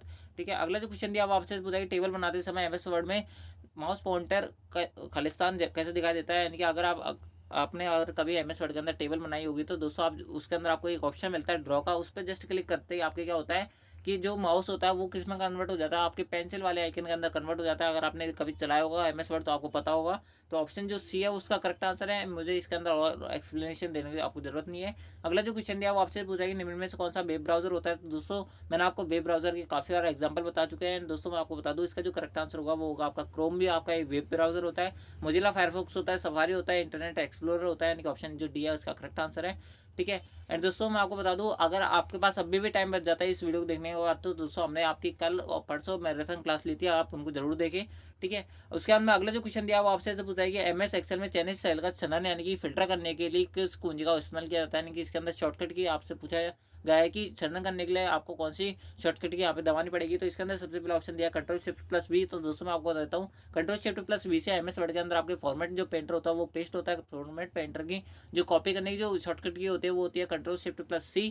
ध्यान रखना, मैं बोल रहा हूँ मेरे पास स्क्रीन छोटी, इस कारण से मैं लिख नहीं सकता, इस कारण से मैं आपको बोल के बता रहा हूँ। Ctrl+Shift+C से आपकी फॉर्मेट पेंटर कॉपी होता है, Ctrl+Shift+V से पेस्ट होता है। उसके हम बात करें Ctrl+P से आपका कुछ ही नहीं होता। Ctrl+F से आपका फाइंड मिलता है किसके अंदर, MS वर्ड के अंदर। ठीक है, Ctrl+Shift+F से आपके क्या होता है, Ctrl+Shift+F से आपके फिल्टर जो है वो आपका अप्लाई हो जाता है किसके अंदर, MS एक्सेल के अंदर। ध्यान रखना, इंपॉर्टेंट क्वेश्चन। अगला जो क्वेश्चन दिया वो आपसे बताइए डेजीविल प्रिंटर किसका प्रकार होता है। तो दोस्तों मैं आपको बता दूं, डेजीविल जो प्रिंटर होता है वो आपका एक इम्पैक्ट प्रिंटर होता है, यानी कि ऑप्शन बी जो उसका करेक्ट आंसर है। अगला जो क्वेश्चन दिया वो आपसे बताइए निम्नलिखित में से कौन सी मेमोरी प्रति सेकंड कई बार रिफ्रेश होती है। तो दोस्तों अगर आप इस वीडियो को शुरू से देख रहे हो ना, तो मैंने आपको एक क्वेश्चन बताया हुआ है कि अगर कोई मेमोरी प्रति सेकंड कई बार रिफ्रेश होती है तो दोस्तों वो आपके कहलाते हैं डायनामिक रैम। ठीक है, यानी ऑप्शन ए जो उसका करेक्ट आंसर है, जिन्होंने भी ऑप्शन ए बताया था उन सबका करेक्ट है। एंड दोस्तों अगर बहुत सारे बच्चों को ऐसा लग रहा होगा कि मैं बहुत जल्दी जल्दी बोल रहा हूँ, तो इसलिए बोल रहा हूँ कि ताकि आपके कम टाइम में ज़्यादा से ज़्यादा आपको क्वेश्चन कंज्यूम करवा सकूँ। एंड दोस्तों आपको ज़्यादा से ज़्यादा अच्छी नॉलेज आपको देने का ट्राई कर सकूँ। तो आई होप आप इस वीडियो को शुरू से एंड तक देखोगे। एंड दोस्तों आप अगर वीडियो को लाइक नहीं किया तो वीडियो को लाइक कर देना, क्योंकि सुबह 6 बजे जो है मैं आपको ये क्लास प्रोवाइड करवा रहा हूँ। एंड दोस्तों आई होप आप इस वीडियो को लाइक जरूर करेंगे। अगला जो क्वेश्चन दिया वो आपसे पूछा है निम्न में से कंप्यूटर के एक मैं आपको बताना कंप्यूटर के अंदर आपकी कौन सी लिमिटेशन है। इसके अंदर दिया स्पीड, स्पीड जो है इसकी कोई लिमिटेशन नहीं है। कंप्यूटर की स्पीड जो होती है वो इन्फिनिटी होती है। इसका हम बात करें परिश्रम, कभी थकता नहीं, कभी आपसे ऐसे नहीं बोलेगा कि मैं थक गया हूँ अब काम नहीं करूंगा, ये नहीं होता। बुद्धि का अभाव होता है, जैसे कि मैंने आपको बताया इसके अंदर ब्रेन नहीं होता है। ऑप्शन सी जो इसका करेक्ट आंसर है, ये आपकी लिमिटेशन है। कंप्यूटर की इसके अंदर शुद्धता जो होती है, एक्यूरेसी होती है, वो आपकी इन्फिनिटी होती है इसके अंदर। यानी कि ऑप्शन जो सी था वो उसका करेक्ट आंसर है। ठीक है, यहाँ पे जो है गलत प्रिंट हो गया है। दोस्तों अगर आप इसको आंसर देख के लगा रहे हो तो दोस्तों इनको मत लगाना, क्योंकि काफ़ी जगह ये जो आंसर लिखे हुए हैं ये गलत लिखे हुए हैं। ठीक है, अगला जो क्वेश्चन दिया वो आपसे पूछेगा ऑपरेटिंग प्रणाली जब एक से अधिक प्रक्रिया पर कार्य कर रही हो तब क्या कहलाती है। दोस्तों मैं आपको एक क्वेश्चन वो आपको हमेशा क्लियर कर देना चाहता हूँ कि अगर आपको एक ऑपरेटिंग प्रणाली एक से अधिक चीज़ों पर क्रिया कर रही है तो दोस्तों वो आपके कहलाती है मल्टी टास्किंग, यानी कि मल्टी टास्किंग, यानी कि ऑप्शन ए जो इसका करेक्ट आंसर है। दोस्तों बहुत सारे प्रोसेसर मिलकर एक कार्य करते हैं तो दोस्तों वो कहलाता है आपकी मल्टी ग्रेडिंग, यानी कि ऑप्शन बी कहलाता है। ठीक है, आई होप आपको क्लियर होगा। एंड दोस्तों इसका जो करेक्ट आंसर था वो आपका मल्टी टास्किंग था, यानी कि ऑप्शन ए जो है उसका करेक्ट आंसर है। अगला जो क्वेश्चन दिया वो आपसे पूछा है खालिस्तान राजस्थान सरकार द्वारा क्लाउड आधारित भंडार समाधान है। दोस्तों मैं आपको बता देता हूँ क्लाउड आधारित सर्विसेज जो होती है वो आपकी होती है माइक्रोसॉफ्ट वन ड्राइव। ठीक है, Microsoft one drive, Google Dropbox, उसके हम बात करें आपके राज में एक राज ई क्लाउड। तो दोस्तों इसके क्या होता है क्लाउड आधारित सर्विसेज होती है। यहाँ पे आप देख सकते हो इसके अंदर सबसे पहला ऑप्शन दिया राज ई वॉलेट, उसके अंदर ई ज्ञान, उसके अंदर आरपीएससी, उसके अंदर राजी साइन। तो इसका जो करेक्ट आंसर होगा वो होगा आपका राज ई वॉलेट। क्लाउड आधारित सर्विसेज होती है जिसके अंदर आपका स्टोरेज मिले वो आपकी क्लाउड आधारित सर्विसेज होती है। ठीक है, बात करें आपके आरपीएससी की तो राजस्थान पब्लिक सर्विस कमीशन जो होता है इसकी फुल फॉर्म होती है। दोस्तों आरपीएससी जो है वो बहुत सारे गवर्नमेंट एग्जाम होल्ड करवाती है, आपको पता होगा। उसके हम बात करें आज ई साइन जो होता है वो आपके डिजिटल सिग्नेचर करवाता है, यानी कि आपकी जो ऑनलाइन क्या होता है वेरीफाई करवाता है आपके डॉक्यूमेंट्स को। ठीक है, यानी कि ऑप्शन जो ए है उसका करेक्ट आंसर है। अगला जो क्वेश्चन दिया वो आपसे पूछेगी एक छात्र खालिस्तान का उपयोग करके अपने विश्वविद्यालय की फीस को जमा कर सकता है। अगर आप एक यूनिवर्सिटी के छात्र हो तो दोस्तों आपको पता होगा कि आप जो अपने फीस खास जमा करा सकते हो। इसके अंदर सबसे पहले दिया आधार कार्ड, उसके अंदर दिया भामाश कार्ड, उसके अंदर दिया ई मित्र, उसके अंदर दिया राशन कार्ड। दोस्तों मैं आपको बता दूं इसका जो करेक्ट आंसर होगा वो होगा आपका ऑप्शन सी, ई मित्र के थ्रू जो है आप अपनी विश्वविद्यालय यानी यूनिवर्सिटी की जो फीस है वो जमा करा सकते हो।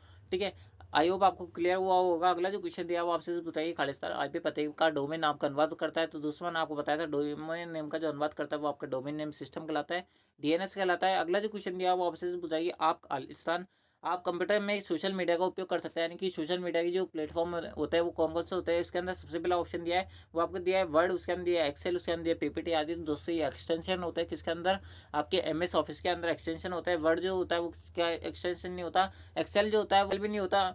उसके हम बात करें आपकी पीपीटी जो होता है वो आपकी पावर पॉइंट प्रेजेंटेशन का होता है, एक्सटेंशन होता है। बात करें यूट्यूब प्ले और आउटलुक जो होता है ये भी इसका गलत है, क्योंकि यूट्यूब तो होता है आपका सोशल मीडिया का, गूगल प्ले जो होता है वो आप जहाँ से आप अपने ऐप वगैरह क्या कर सकते हो इंस्टॉल कर सकते हो। उसके बाद आउटलुक जो होता है वो आपके ईमेल प्रबंधक होता है, जिसके मैंने आपको बताया।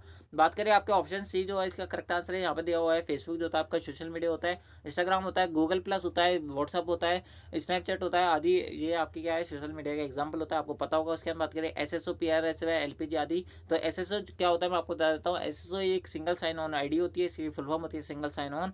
एंड दोस्तों एसएसओ के थ्रू आप जो है किसी भी गवर्नमेंट जॉब की वैकेंसी के बारे में जान सकते हो। एंड दोस्तों गवर्नमेंट के द्वारा जितनी भी योजना अभी वर्तमान में कार्यरत है उनके बारे में जान सकते हैं एंड उनका लाभ उठा सकते हैं। वो एसएसओ ये होता है। एंड दोस्तों इसमें उत्पादकता आपकी बढ़ती है, कम समय में आपको ज़्यादा से ज़्यादा अच्छी इन्फॉर्मेशन आपको यहाँ से मिल जाती है। ठीक है, यानी कि ये आपके लिए बहुत ज़्यादा फायदेमंद है। यानी ऑप्शन यहाँ पर आपका एसएसओ कुछ इस प्रकार से आपका यूज़ होता है। ठीक है, आई होप आपको समझ आया होगा। अगला जो क्वेश्चन दिया वो आपसे पूछेगा अधिकांश वेब ब्राउजर वेब पेज के यूआरएल को खालिस्तान पर प्रदर्शित करते हैं, यानी कि यूआरएल कहाँ पर प्रदर्शित होता है आपका वेब ब्राउजर के अंदर। तो दोस्तों मैं आपको बताता हूँ सर्च इंजन के अंदर आपका यूआरएल मिलता है।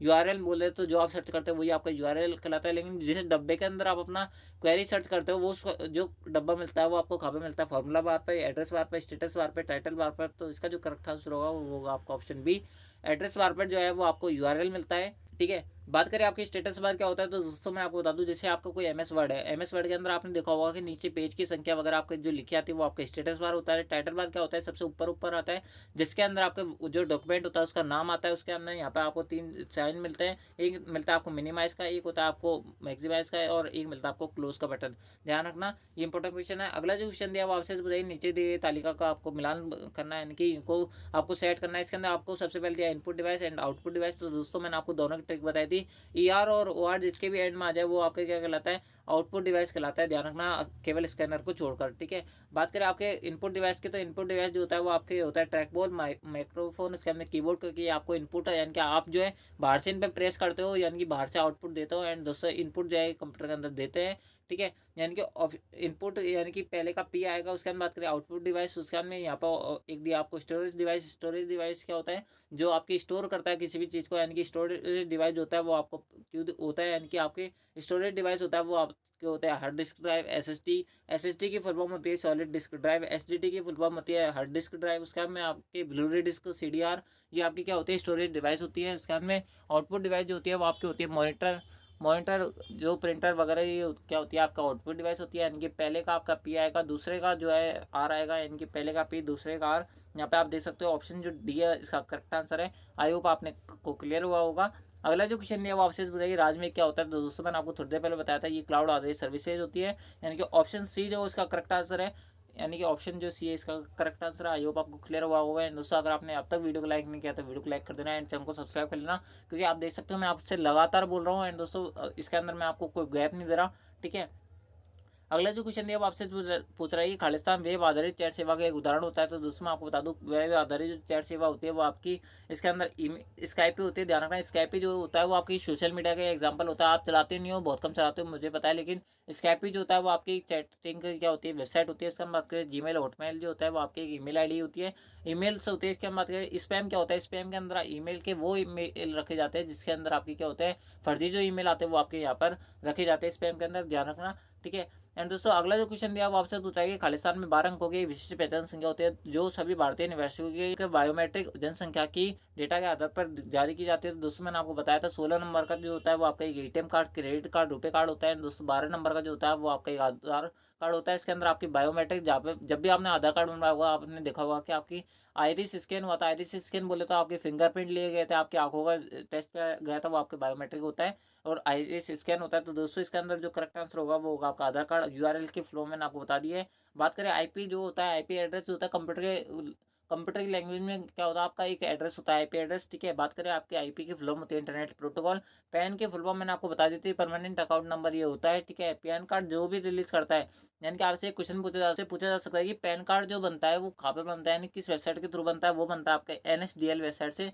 ध्यान रखना, एनएसडीएल जो वेबसाइट है वो आपकी पैन कार्ड अपडेशन से। पैन कार्ड अगर आपको बनवाना है तो फॉर्म 49 से बनना पड़ेगा, ये भी ध्यान रखना, बहुत ज़्यादा इंपॉर्टेंट है। 49 से जो फॉर्म है इसके लिए अप्लाई करना पड़ता है, ठीक है। एंड दोस्तों अगर आपने चैनल को सब्सक्राइब नहीं किया है तो चैनल को सब्सक्राइब कर लेना, क्योंकि हम जो है आपके लिए 11:15 से 11 साढ़े 11 के बीच में जो है आपको आरएसआईटी की जो आंसर की है वो प्रोवाइड करवा देंगे। तो आई होप आप इस वीडियो को लाइक करें एंड चैनल को सब्सक्राइब करें। अगला जो क्वेश्चन दिया वो आपसे पूछा कि जब आप ईमेल का उपयोग करके जीमेल लिखते समय अधूरा ईमेल बंद कर देते हैं तो अधूरा ईमेल का उसमें सहज जाता है। तो दोस्तों आपने देखा होगा कि भी आप जीमेल के अंदर कंपोज दबाते हैं, यानी कि अपना कोई ईमेल है आप अगर वो लिख रहे हो आप, एंड दोस्तों अगर आपने गलती से आपसे क्वाइट हो गया है या फिर अगर आपने गलती से उसको बंद कर दिया है तो दोस्तों वो जो ईमेल है वो आपको कहाँ पे मिलता है, वो आपका ड्राफ्ट में जाकर सेव हो जाता है। बात करें आपकी सीसी की एंड बीसीसी की, मैंने आपको पहले इसके बारे में बता दिया, अटैचमेंट के बारे में बता दिया है, ठीक है। यानी कि ऑप्शन जो डी है वो उसका करेक्ट आंसर है। अगला जो क्वेश्चन दिया वो आपसे पूछा है खालिस्तान आमतौर पर 3 अंकों वाला सुरक्षा कोड होता है जो क्रेडिट कार्ड के पीछे प्रिंट होता है। तो दोस्तों मैंने आपको बताया था क्रेडिट कार्ड के जो पीछे प्रिंट होता है वो आपका सीवीवी कहलाता है। सीवीवी की फुल फॉर्म मैंने आपको बताई थी, कार्ड वेरिफिकेशन वैल्यूज की फुल फॉर्म होती है, ठीक है, मैंने आपको पहले बताई थी। बात करें ओटीपी की, तो ओटीपी के बारे में मैंने आपको बताया था किसी भी ट्रांजेक्शन से पहले आपको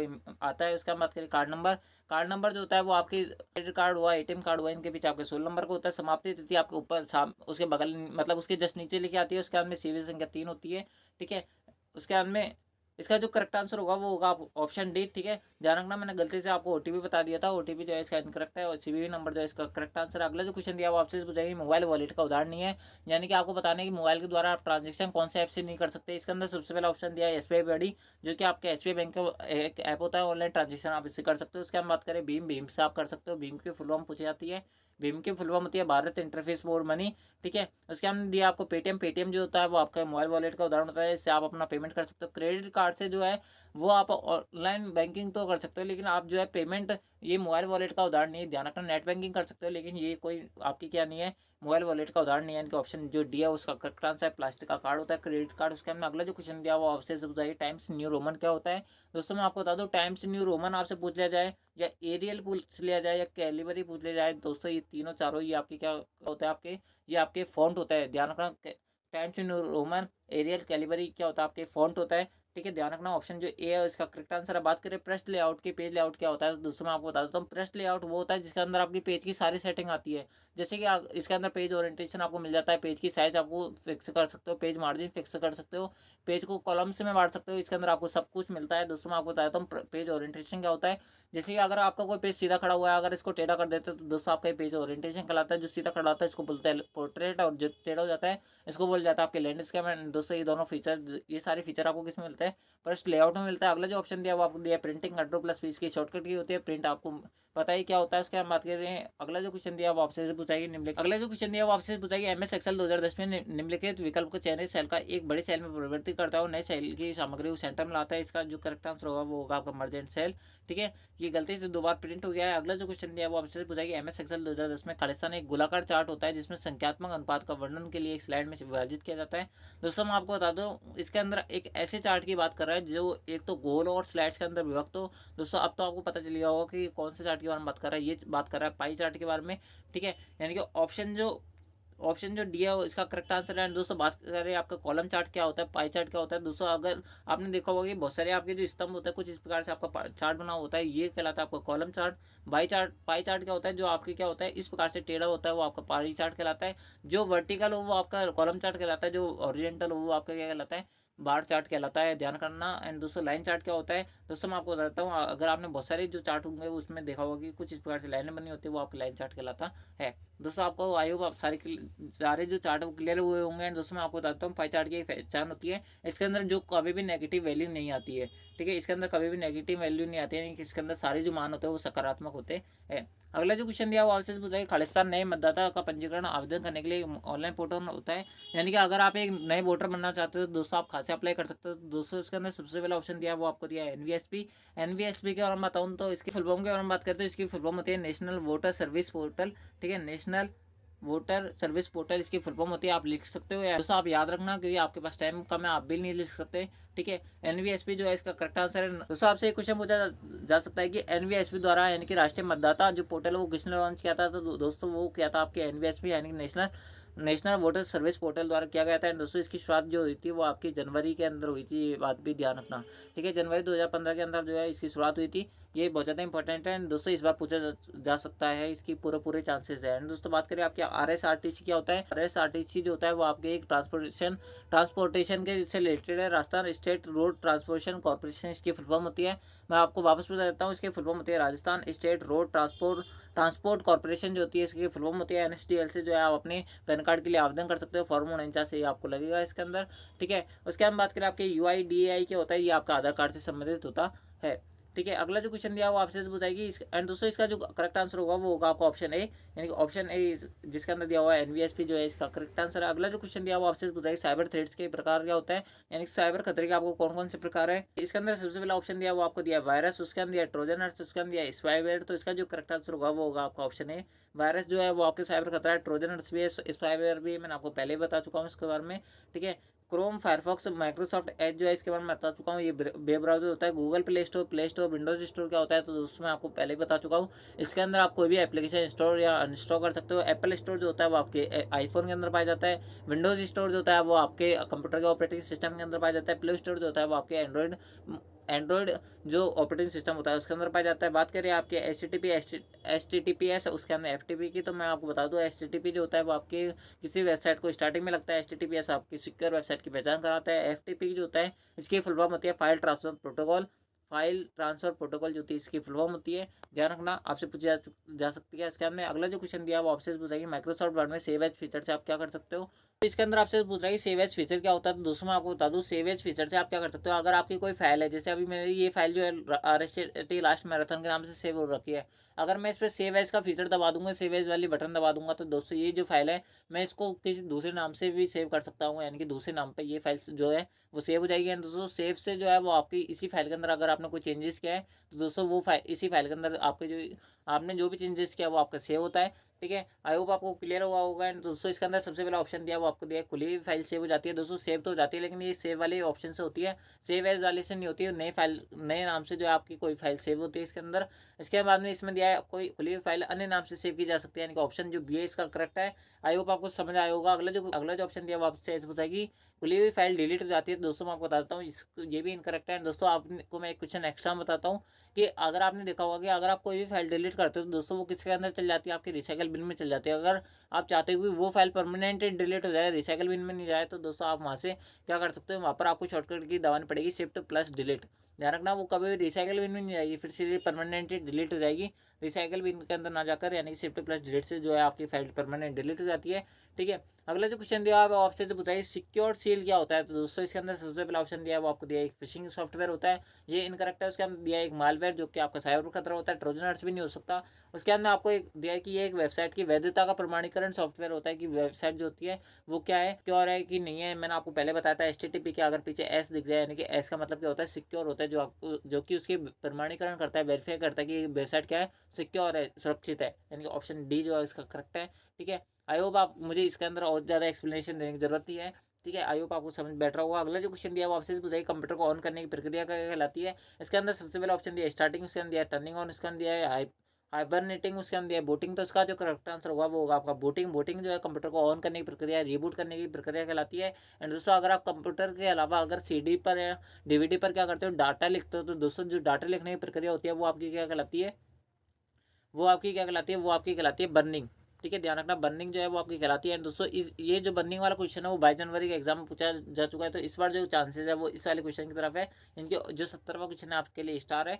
ठीक है, ध्यान रखना। अगला जो क्वेश्चन दिया वो आपसे पूछा है निम्नलिखित में कौन सा वेब ब्राउजर का एक उदाहरण होता है, आपको बताना है कौन सा वेब ब्राउजर है। इसका अंदर सबसे पहला ऑप्शन दिया वो आपको दिया गूगल क्रोम, उसके अंदर दिया सफारी, उसके अंदर दिया मोजिला फायरफॉक्स, उसके अंदर दिया ये सभी। तो ऑप्शन जो डी है इसका करेक्ट है, मैंने आपको काफ़ी बार इसके बारे में बता चुका हूँ। एंड दोस्तों अगर आपने पहले वाली क्लास ही नहीं देखी है तो उसके अंदर तो मैंने हर बार इसके अंदर बताया है। तो दोस्तों आई होप आपने उन क्लासों को भी देखा होगा। एंड दोस्तों आप जो है इस क्लास को उसके बाद में ले रहे हो। एंड दोस्तों अगर आप इस वाली क्लास को देख के चल जाओगे अपने पेपर के अंदर तो आपकी जो है 75% जो है अभाव आराम से बनेगी। लेकिन अगर आप पहले वाली क्लासों को भी देखते साथ के साथ तो दोस्तों मैं आपकी गारंटी देता कि आपकी जो 90% अभाव आराम से बनती है, आपको कहीं दिक्कत नहीं आती। इनफैक्ट आपको जो ऑप्शन है वो भी आपको अपने पेपर में सेम एज इट इज छपे मिलते हैं। ठीक है, तो दोस्तों अभी जो है हम दूसरी जो PDF है उसके अंदर आ चुके हैं, कि पहली PDF थी उसके अंदर हमारे कुछ क्वेश्चन रह गए थे जो कि हम टाइप करना वहाँ पर भूल गए थे। तो दोस्तों हमने आपके लिए नई PDF बनाई, उसके अंदर जो है आपके बहुत सारे जो क्वेश्चन हैं जो कि आपके लिए छूट गए थे वो हमने आपको प्रिंट करके दिए हैं। इसके अंदर सबसे पहले जो क्वेश्चन है वो आपसे पूछा है व्यू मेन्यू में स्प्लिट ऑप्शन का क्या कार्य होता है। दोस्तों मैं आपको बता देता हूँ, स्प्लिट का मतलब ये होता है अगर आपकी कोई जैसे अगर आपने कभी वीडियो एडिट किया होगा तो आपको पता होगा कि अगर आपको स्प्लिट करना है, कोई वीडियो अगर दो भागों में काटना है, तोड़ना है, तो उसको किस क्या ऑप्शन पे क्लिक करना पड़ेगा, उसके अंदर आपको स्प्लिट करना पड़ेगा। ठीक है, यानी कि ऑप्शन जो डी है इसका करेक्ट है। आई होप आपको समझ बैठा होगा। अगला जो क्वेश्चन दिया है वो आपसे पूछा है कि MS वर्ड 2010 में डिफॉल्ट व्यू क्या होता है। दोस्तों डिफॉल्ट व्यू जो होता है MS वर्ड 2010 में वो आपका होता है, वो आपका होता है प्रिंट लेआउट। ध्यान रखना प्रिंट लेआउट जो होता है इसका करेक्ट आंसर है डिफॉल्ट व्यू जो होता है वो आपका प्रिंट लेआउट होता है। उसके बाद में अगला जो क्वेश्चन दिया वो आपसे पूछा है हेडर क्षेत्र में दस्तावेज की किस मार्जिन में होता है। दोस्तों मैं आपको बता देता हूँ, हेडर होता है कि आखिरकार आप अपने जो सीधी स्ट्रिक है इसकी याद रख सकते हो। हेड जो होता है वो आपका ऊपर ऊपर होता है, यानी कि सबसे टॉप पे जो होगा वो आपका हेडर होगा। एंड दोस्तों सबसे नीचे जो होता है वो आपका बॉटम होता है। एंड दोस्तों अगर आपको कोई चीज़ बार बार दोहरानी है तो दोस्तों आप हेडर का, फुटर का, एंड नोट का, फुट नोट का यूज़ कर सकते हो। ध्यान रखना इंपॉर्टेंट क्वेश्चन है, यानी कि ऑप्शन जो ए इसका करेक्ट आंसर है। आई होप आपको समझ बैठा होगा। अगला जो क्वेश्चन दिया है वो आपसे पूछा है कि MS एक्सेल में इफ एरर का क्या अर्थ होता है। दोस्तों इसके अंदर इफ एरर का मतलब होता है कि कोई लॉजिकल फंक्शन है। ठीक है, अगला जो क्वेश्चन दिया है वो आपसे पूछा है कि MS एक्सेल में पाइवट टेबल यूज में ली जाती है। पाइवट टेबल का क्या यूज़ है इसके अंदर आपको बताना है। तो इसके अंदर दिया है डाटा को संचित करने में, बिल्कुल। उसके अंदर दिया है डाटा को सपोर्ट करने के लिए, उसके अंदर दिया है डाटा को देखने के लिए, उसके अंदर दिया उपरोक्त सभी। तो दोस्तों ऑप्शन जो डी है इसका करेक्ट आंसर है। इसके अंदर जो है आपको संचित कर सकते हो किसी भी डाटा को, पाइवट टेबल के अंदर डाटा को सपोर्ट कर सकते हो, डाटा को देख सकते हो। ठीक है, अगला जो क्वेश्चन दिया वो आपसे पूछा है ग्राफिक प्रेजेंटेशन प्रोग्राम के प्रत्येक प्रेजेंटेशन में किस में विभाजित होती है। तो दोस्तों प्रेजेंटेशन जो होती है वो आपके स्लाइड्स में विभाजित होती है। आपको पता होगा स्लाइड्स का संग्रह जो होता है वो आपके क्या होते हैं, पावर प्रेजेंटेशन होते हैं। वर्कबुक वर्कशीट का जो होती है वो आपके एक्सेल संग्रह होती है, ये बात भी ध्यान रखना। ठीक है, अगला जो क्वेश्चन दिया वो आपसे पूछा है कि पावर पॉइंट के प्रस्तुतिकरण के अंदर डुप्लीकेट स्लाइड लेने की शॉर्टकट की क्या होते हैं। दोस्तों मैं आपको बताता हूँ, अगर आपको डुप्लीकेट स्लाइड लेनी है तो दोस्तों आपको Ctrl+D दबाना पड़ेगा। अगर नई स्लाइड लेनी है तो दोस्तों आपको यहाँ पर Ctrl+M दबाना पड़ेगा। अगर नई फाइल लेनी है तो दोस्तों Ctrl+N दबाना पड़ेगा। मैंने तीनों चीज़ आपको क्लियर कर दी। इनके अंदर आप जो है बहुत सारे बच्चे कन्फ्यूज होता है Ctrl+M के साथ में और Ctrl+N के साथ में। Ctrl+M से आपकी न्यू फाइल आती है, Ctrl+M से जो है आपकी नई स्लाइड आती है। डुप्लीकेट स्लाइड जो है वो आपकी Ctrl+D से आती है, यानी कि ऑप्शन जो बी है इसका करेक्ट है।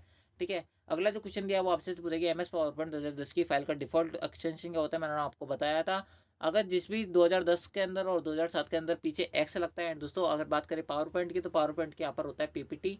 तो दोस्तों ऑप्शन बी जो है इसका करेक्ट आंसर है।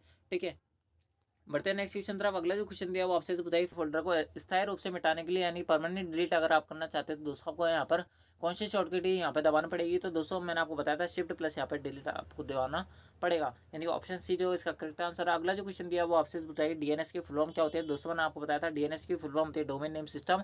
ठीक है, एंड दोस्तों आपसे एक क्वेश्चन पूछा जाता है कि डीएनएस पोजिशनिंग क्या होती है। तो दोस्तों मैं आपको बताता हूँ डीएनएस पोजिशनिंग होती क्या है। अगर आपने जैसे कोई वेबसाइट खोली, जैसे कोई भी गवर्नमेंट की वेबसाइट खोली या फिर कोई भी प्राइवेट वेबसाइट खोली, जैसे अगर आपने सरकारी रिजल्ट वाली वेबसाइट खोली, अगर आप उस पर जस्ट किस सरकारी रिजल्ट वाली वेबसाइट पर क्लिक कर रहे हो लेकिन सरकारी रिजल्ट वाली वेबसाइट ना खुल रही है और कोई सी वेबसाइट खुल रही है, तो दोस्तों वो आपका कहलाता है डीएनएस पोजिशनिंग। उसके जो डीएनएस है यानी कि डॉट डॉट वाला जो डोमेन है उसके अंदर क्या आ चुका है, उसका ज़हरा हो चुका है, यानी कि उसके अंदर पॉइजनिंग हो चुकी है। एंड दोस्तों मैंने आपको बताया था फिशिंग अटैक के अंदर जो है वो आपकी जो पर्सनल डेटा होता है वो आपसे व्यक्तिगत डेटा मांगता है।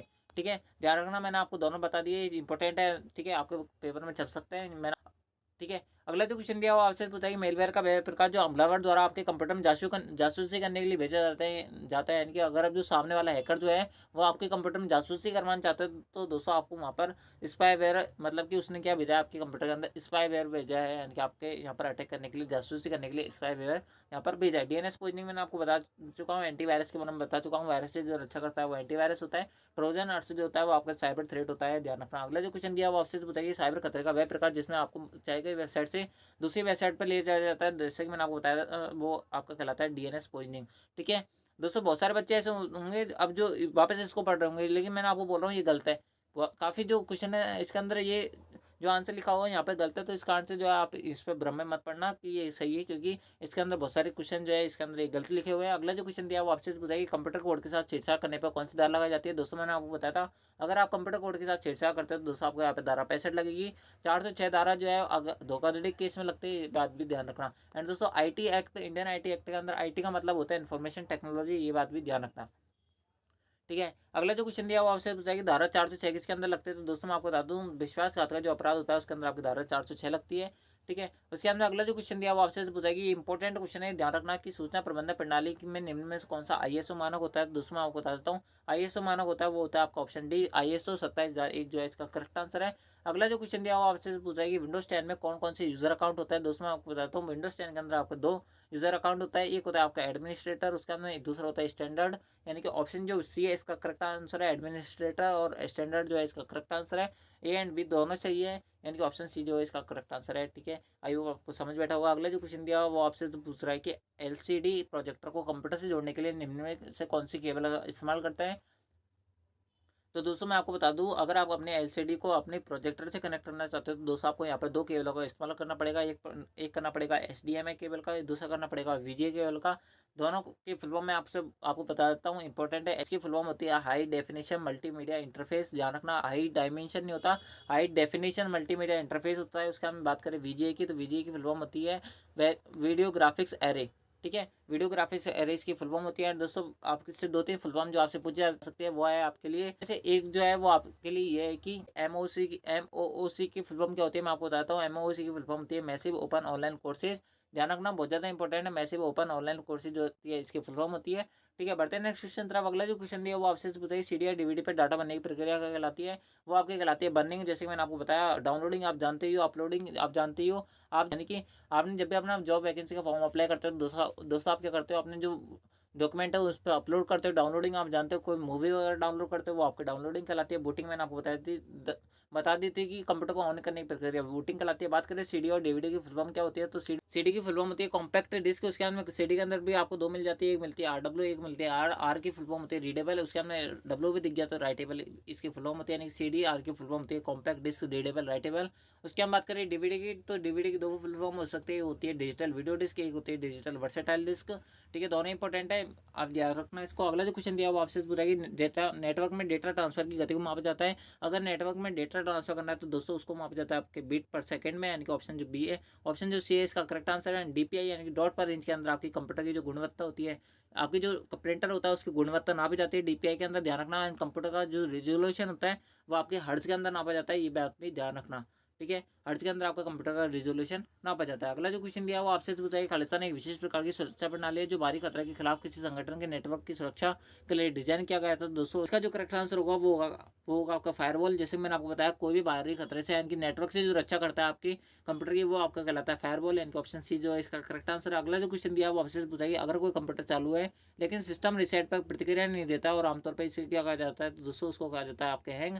हैंग में क्या होता है, आप जो है अपनी जो रिस्पॉन्स है कमांड देते रहते हो लेकिन सामने वाला जो कंप्यूटर है वो रिस्पॉन्स नहीं देता, यानी कि उस पर अधिवार आ चुका है, यानी कि वो क्या कर रहा है अभी रीसेट प्रक्रिया पर चले गया है, यानी कि आपको कोई रिस्पॉन्स नहीं दे रहा है। ऑप्शन ए जो है इसका करेक्ट आंसर है। दोस्तों आई होप, मैं आपसे ये आशा करता हूँ कि अगर आपने अब तक इस वीडियो को लाइक कर दिया होगा एंड चैनल को सब्सक्राइब कर लिया होगा, क्योंकि आपके लिए जो चैनल है RSAT से रिलेटेड ऐसा कंटेंट आपको और कहीं देखने को नहीं मिलेगा। अगला जो क्वेश्चन दिया वो आपसे पूछा फ्लो चार्ट क्या होता है, तो दोस्तों इसके अंदर सबसे पहला ऑप्शन दिया वो आपको दिया एक न्यूजन टेबल होता है जो कि प्रक्रिया की एल्गोरिथम का प्रतिनिधित्व करता है। उसके अंदर दिया आपको यह पूर्ण निर्मित छवियों को संदर्भित करता है जिन्हें खोज बॉक्स में रखा जाता है। उसके अंदर दिया है इसका उपयोग एक दस्तावेज को पाठ को शामिल करने के लिए किया जाता है। उसके अंदर ऑप्शन दिया है नहीं पता, अगर आपको नहीं बताया तो दोस्तों मैं आपको बता देता हूँ, ऑप्शन ए जो इसका करेक्ट आंसर है।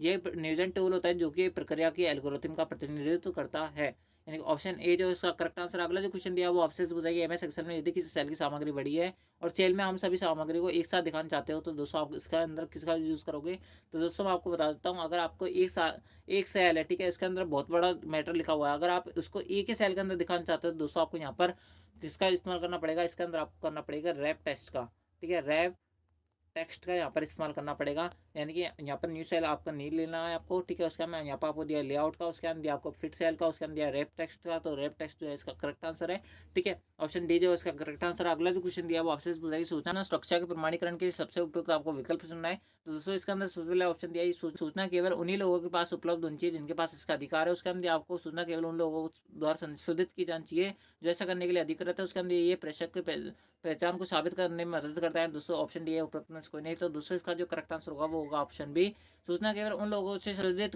की जानी चाहिए जो कि ऐसा करने में के लिए उत्तरदायी है, यानी कि जैसे कि अगर आपका कोई इंस्टाग्राम अकाउंट है तो दोस्तों आप ही उसके अंदर चेंजेस कर सको, बाकी और इसके अंदर कोई चेंजेस नहीं कर सके, यानी कि ऑप्शन बी जो है इसका करेक्ट आंसर है। अगला जो क्वेश्चन दिया वो आपसे पूछा कि MS एक्सेल खालिस्तान का एक उदाहरण होता है। इसके अंदर सबसे पहला ऑप्शन दिया वो आपको दिया वर्ड प्रोसेसिंग का, उसके अंदर दिया बिग डेटा सिस्टम का, उसके अंदर दिया डेटाबेस मैनेजमेंट सिस्टम का, तो इसका जो करेक्ट आंसर होगा वो होगा आपका word processing big data system, ठीक है। डेटाबेस मैनेजमेंट सिस्टम जो होता है वो DBMS की फुल फॉर्म होती है, आपसे पूछी जा सकती है कि DBMS की फुल फॉर्म क्या होती है, डेटाबेस मैनेजमेंट सिस्टम इसकी फुल फॉर्म होती है, यानी कि ए और बी दोनों से, यानी कि ऑप्शन डी इसका करेक्ट है। अगला जो क्वेश्चन दिया वो आपसे पूछ रहा है कि MS एक्सेल में डिफॉल्ट डेटा का प्रकार क्या होता है। इसके अंदर सबसे पहला ऑप्शन दिया वो आपको दिया टेक्स्ट, उसके अंदर करेंसी, उसके अंदर नंबर, उसके अंदर रेप टेक्स्ट, तो इसका करेक्ट आंसर होगा वो होगा आपका टेक्स्ट, ठीक है, यानी कि ऑप्शन ए जो इसका करेक्ट आंसर है। अगला जो क्वेश्चन दिया वो आपसे पूछा कि MS एक्सेल 2010 में निम्न में से किस चार्ट में केवल एक ही चार्ट श्रृंखला होती है और सभी मान सकारात्मक होते हैं। अगर आप इस वीडियो को शुरू से देख रहे हो ना तो दोस्तों कसम से अगर आपको ये क्वेश्चन नहीं आया तो आपको कुछ ही नहीं आता। मैंने आपको पहले बोला था एक ऐसा चार्ट होता है जिसके अंदर आपकी कभी वैल्यू नेगेटिव नहीं आती। मैंने कुछ इस प्रकार का चित्र भी यानी डायग्राम वहाँ पर बनाया था। इसका जो करेक्ट आंसर होगा वो होगा आपका पाई चार्ट, यानी कि ऑप्शन बी जो इसका करेक्ट आंसर। अगला जो क्वेश्चन दिया वो आपसे पूछा कि MS वर्ड 2010 में दस्तावेज को सेव करते समय कौन सा करेक्टर फाइल नाम में शामिल नहीं किया जा सकता, यानी ऐसा कौन सा लेटर है जो आप कीबोर्ड के अंदर फाइल सेव करते वक्त नहीं दबा सकते। तो दोस्तों मैं आपको बताता हूँ वो जो होगा वो होगा आपका परसेंट चिन्ह जो है आप अपने कीबोर्ड के अंदर नहीं दबा सकते हैं। दोस्तों एक जो क्वेश्चन है वो आपसे पूछा जा सकता है कि एक वैलिड ईमेल का उदाहरण क्या होता है। दोस्तों मैं आपको बताता हूँ एक वैलिड ईमेल वो होती है जिसके अंदर आपका एक @ आता हुआ है। दोस्तों @ के पहले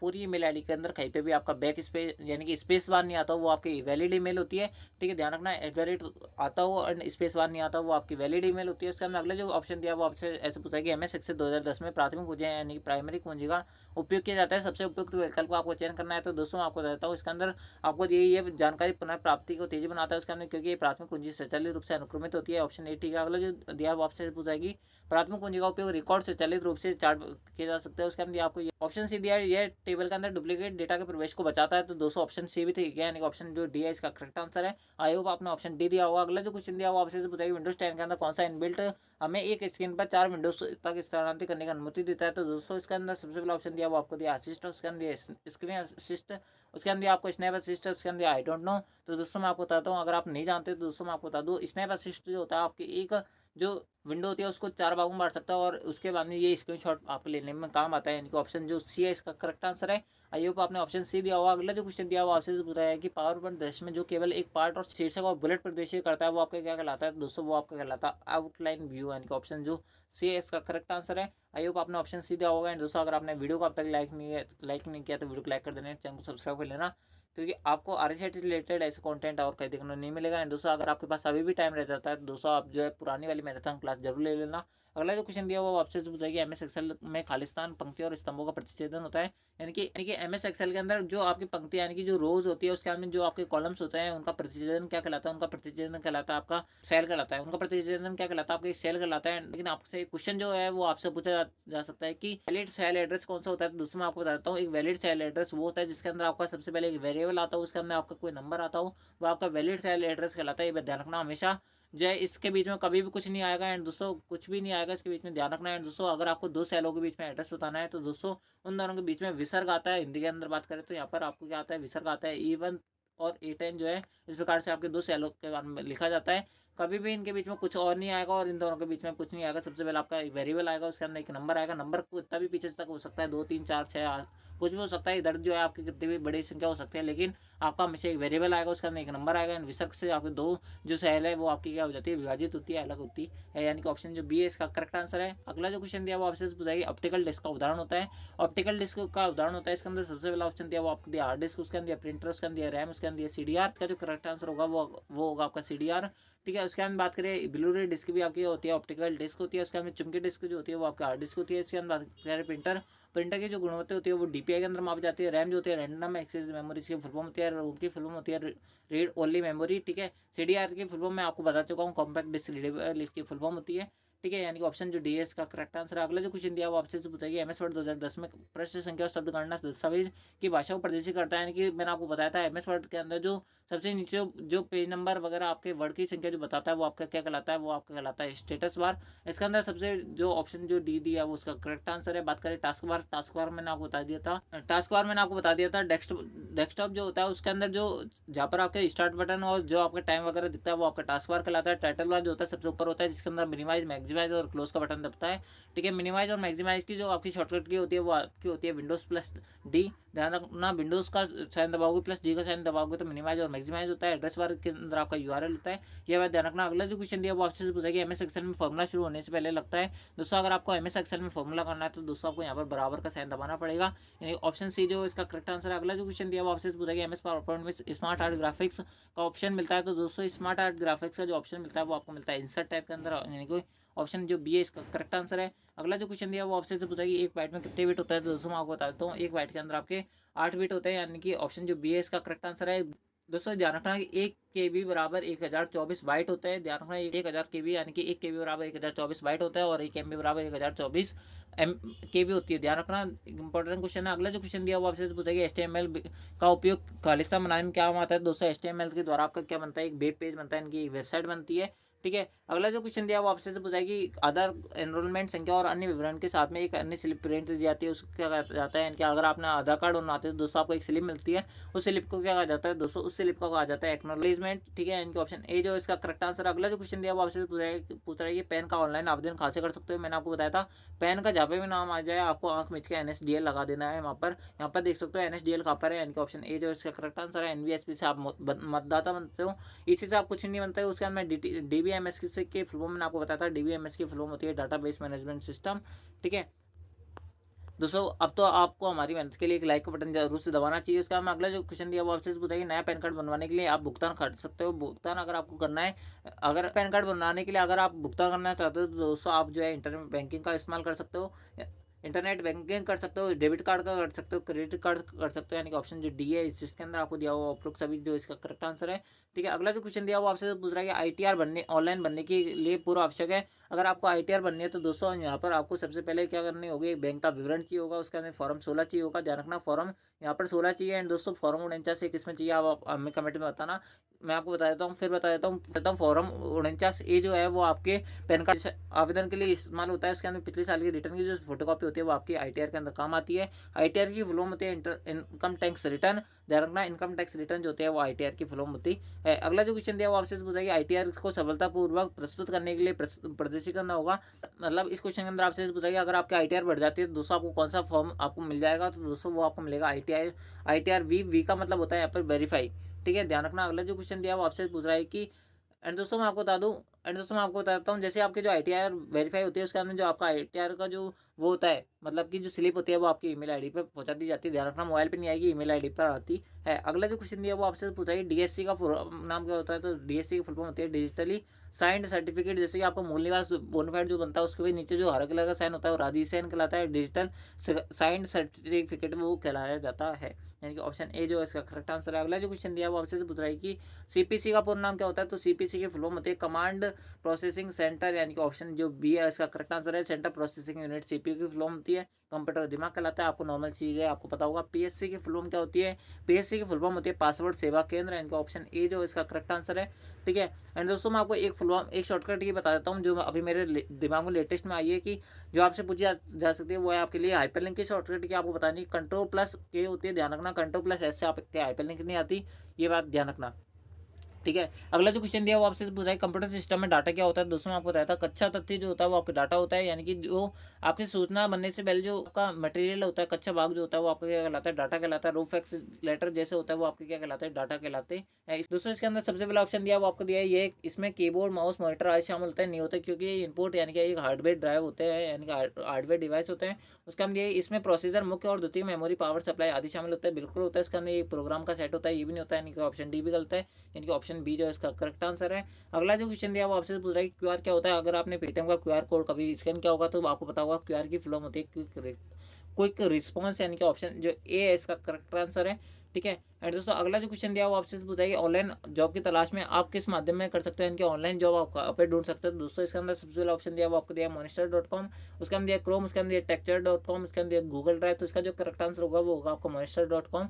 एंड दोस्तों बात करें टेक्चर.com पे आप क्या ढूंढ सकते हैं, दोस्तों आप यहाँ पर आर शेट्टी की जो वीडियोज़ है वो ढूंढ सकते हो। टेक्चर जो यूट्यूब चैनल है वहाँ पर आप आर शेट्टी क्लासेज ढूंढ सकते हो, उसके बाद में आपको यहाँ पर कोई भी भर्ती है उससे रिलेटेड जो अपडेट है वो आपको मिलते रहते हैं। अगला जो क्वेश्चन दिया वो आपसे पूछ रहा है GUI आधारित सिस्टम है और CUI आधारित सिस्टम है। आपको बता देता हूँ GUI क्या होता है, ग्राफिकल यूजर इंटरफेस होता है, एंड CUI होता है आपका करेक्ट है यूजर इंटरफेस, ध्यान रखना।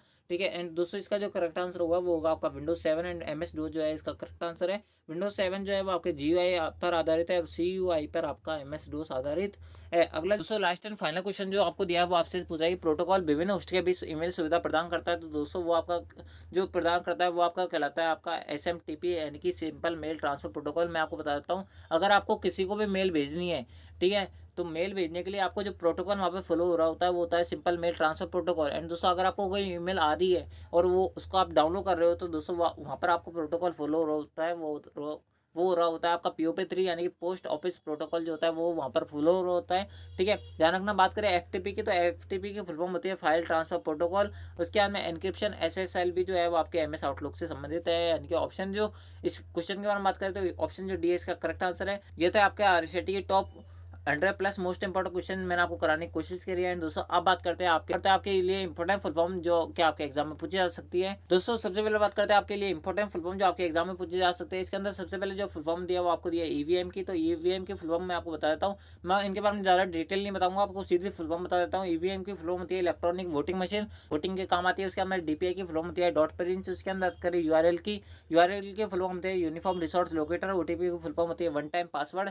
उसके हम बात करें SSO की, तो SSO की फुल फॉर्म होती है सिंगल साइन ऑन। इन सब के बारे में मैंने आपको बता दिया इन क्वेश्चंस के बीच में। उसका हम बात करें HTTP फुल फॉर्म होती है हाइपर टेक्स्ट ट्रांसफर प्रोटोकॉल। उसका हम बात करें HTTPS, तो HTTPS की फुल फॉर्म होती है hyper text transfer protocol secure. ठीक है, उसके हम बात करें आपकी IRCTC किस काम आती है, इंडियन रेलवे वेबसाइट होती है जहाँ पर आप अपने ऑनलाइन टिकट का रिजर्वेशन करवा सकते हो। उसके अंदर अपनी जो ट्रेन है उसकी वर्तमान स्थिति के बारे में जान सकते हो। एंड IRCTC से रिलेटेड आपका होता है PNR नंबर। PNR की फुल फॉर्म होती है पैसेंजर नेम रिकॉर्ड, यहाँ पर मैंने लिखा भी था पैसेंजर नेम रिकॉर्ड जो होती है इसकी फुल फॉर्म होती है। IRCTC की फुल फॉर्म के बारे में बात करें तो इसकी फुल फॉर्म होती है Indian rail catering and tourism corporation जो होती है इसका फुल फॉर्म होती है। GUI की फुल फॉर्म मैंने आपको बताई थी ग्राफिकल यूजर इंटरफेस होती है। उसका हम बात करें CUI की, तो CUI की फुल फॉर्म होती है करेक्ट है यूजर इंटरफेस। उसका हम बात करें www की, तो www की फुल फॉर्म होती है वर्ल्ड वाइड वेब। उसका हम बात करें पैन की, तो पैन की फुल फॉर्म होती है परमानेंट अकाउंट नंबर।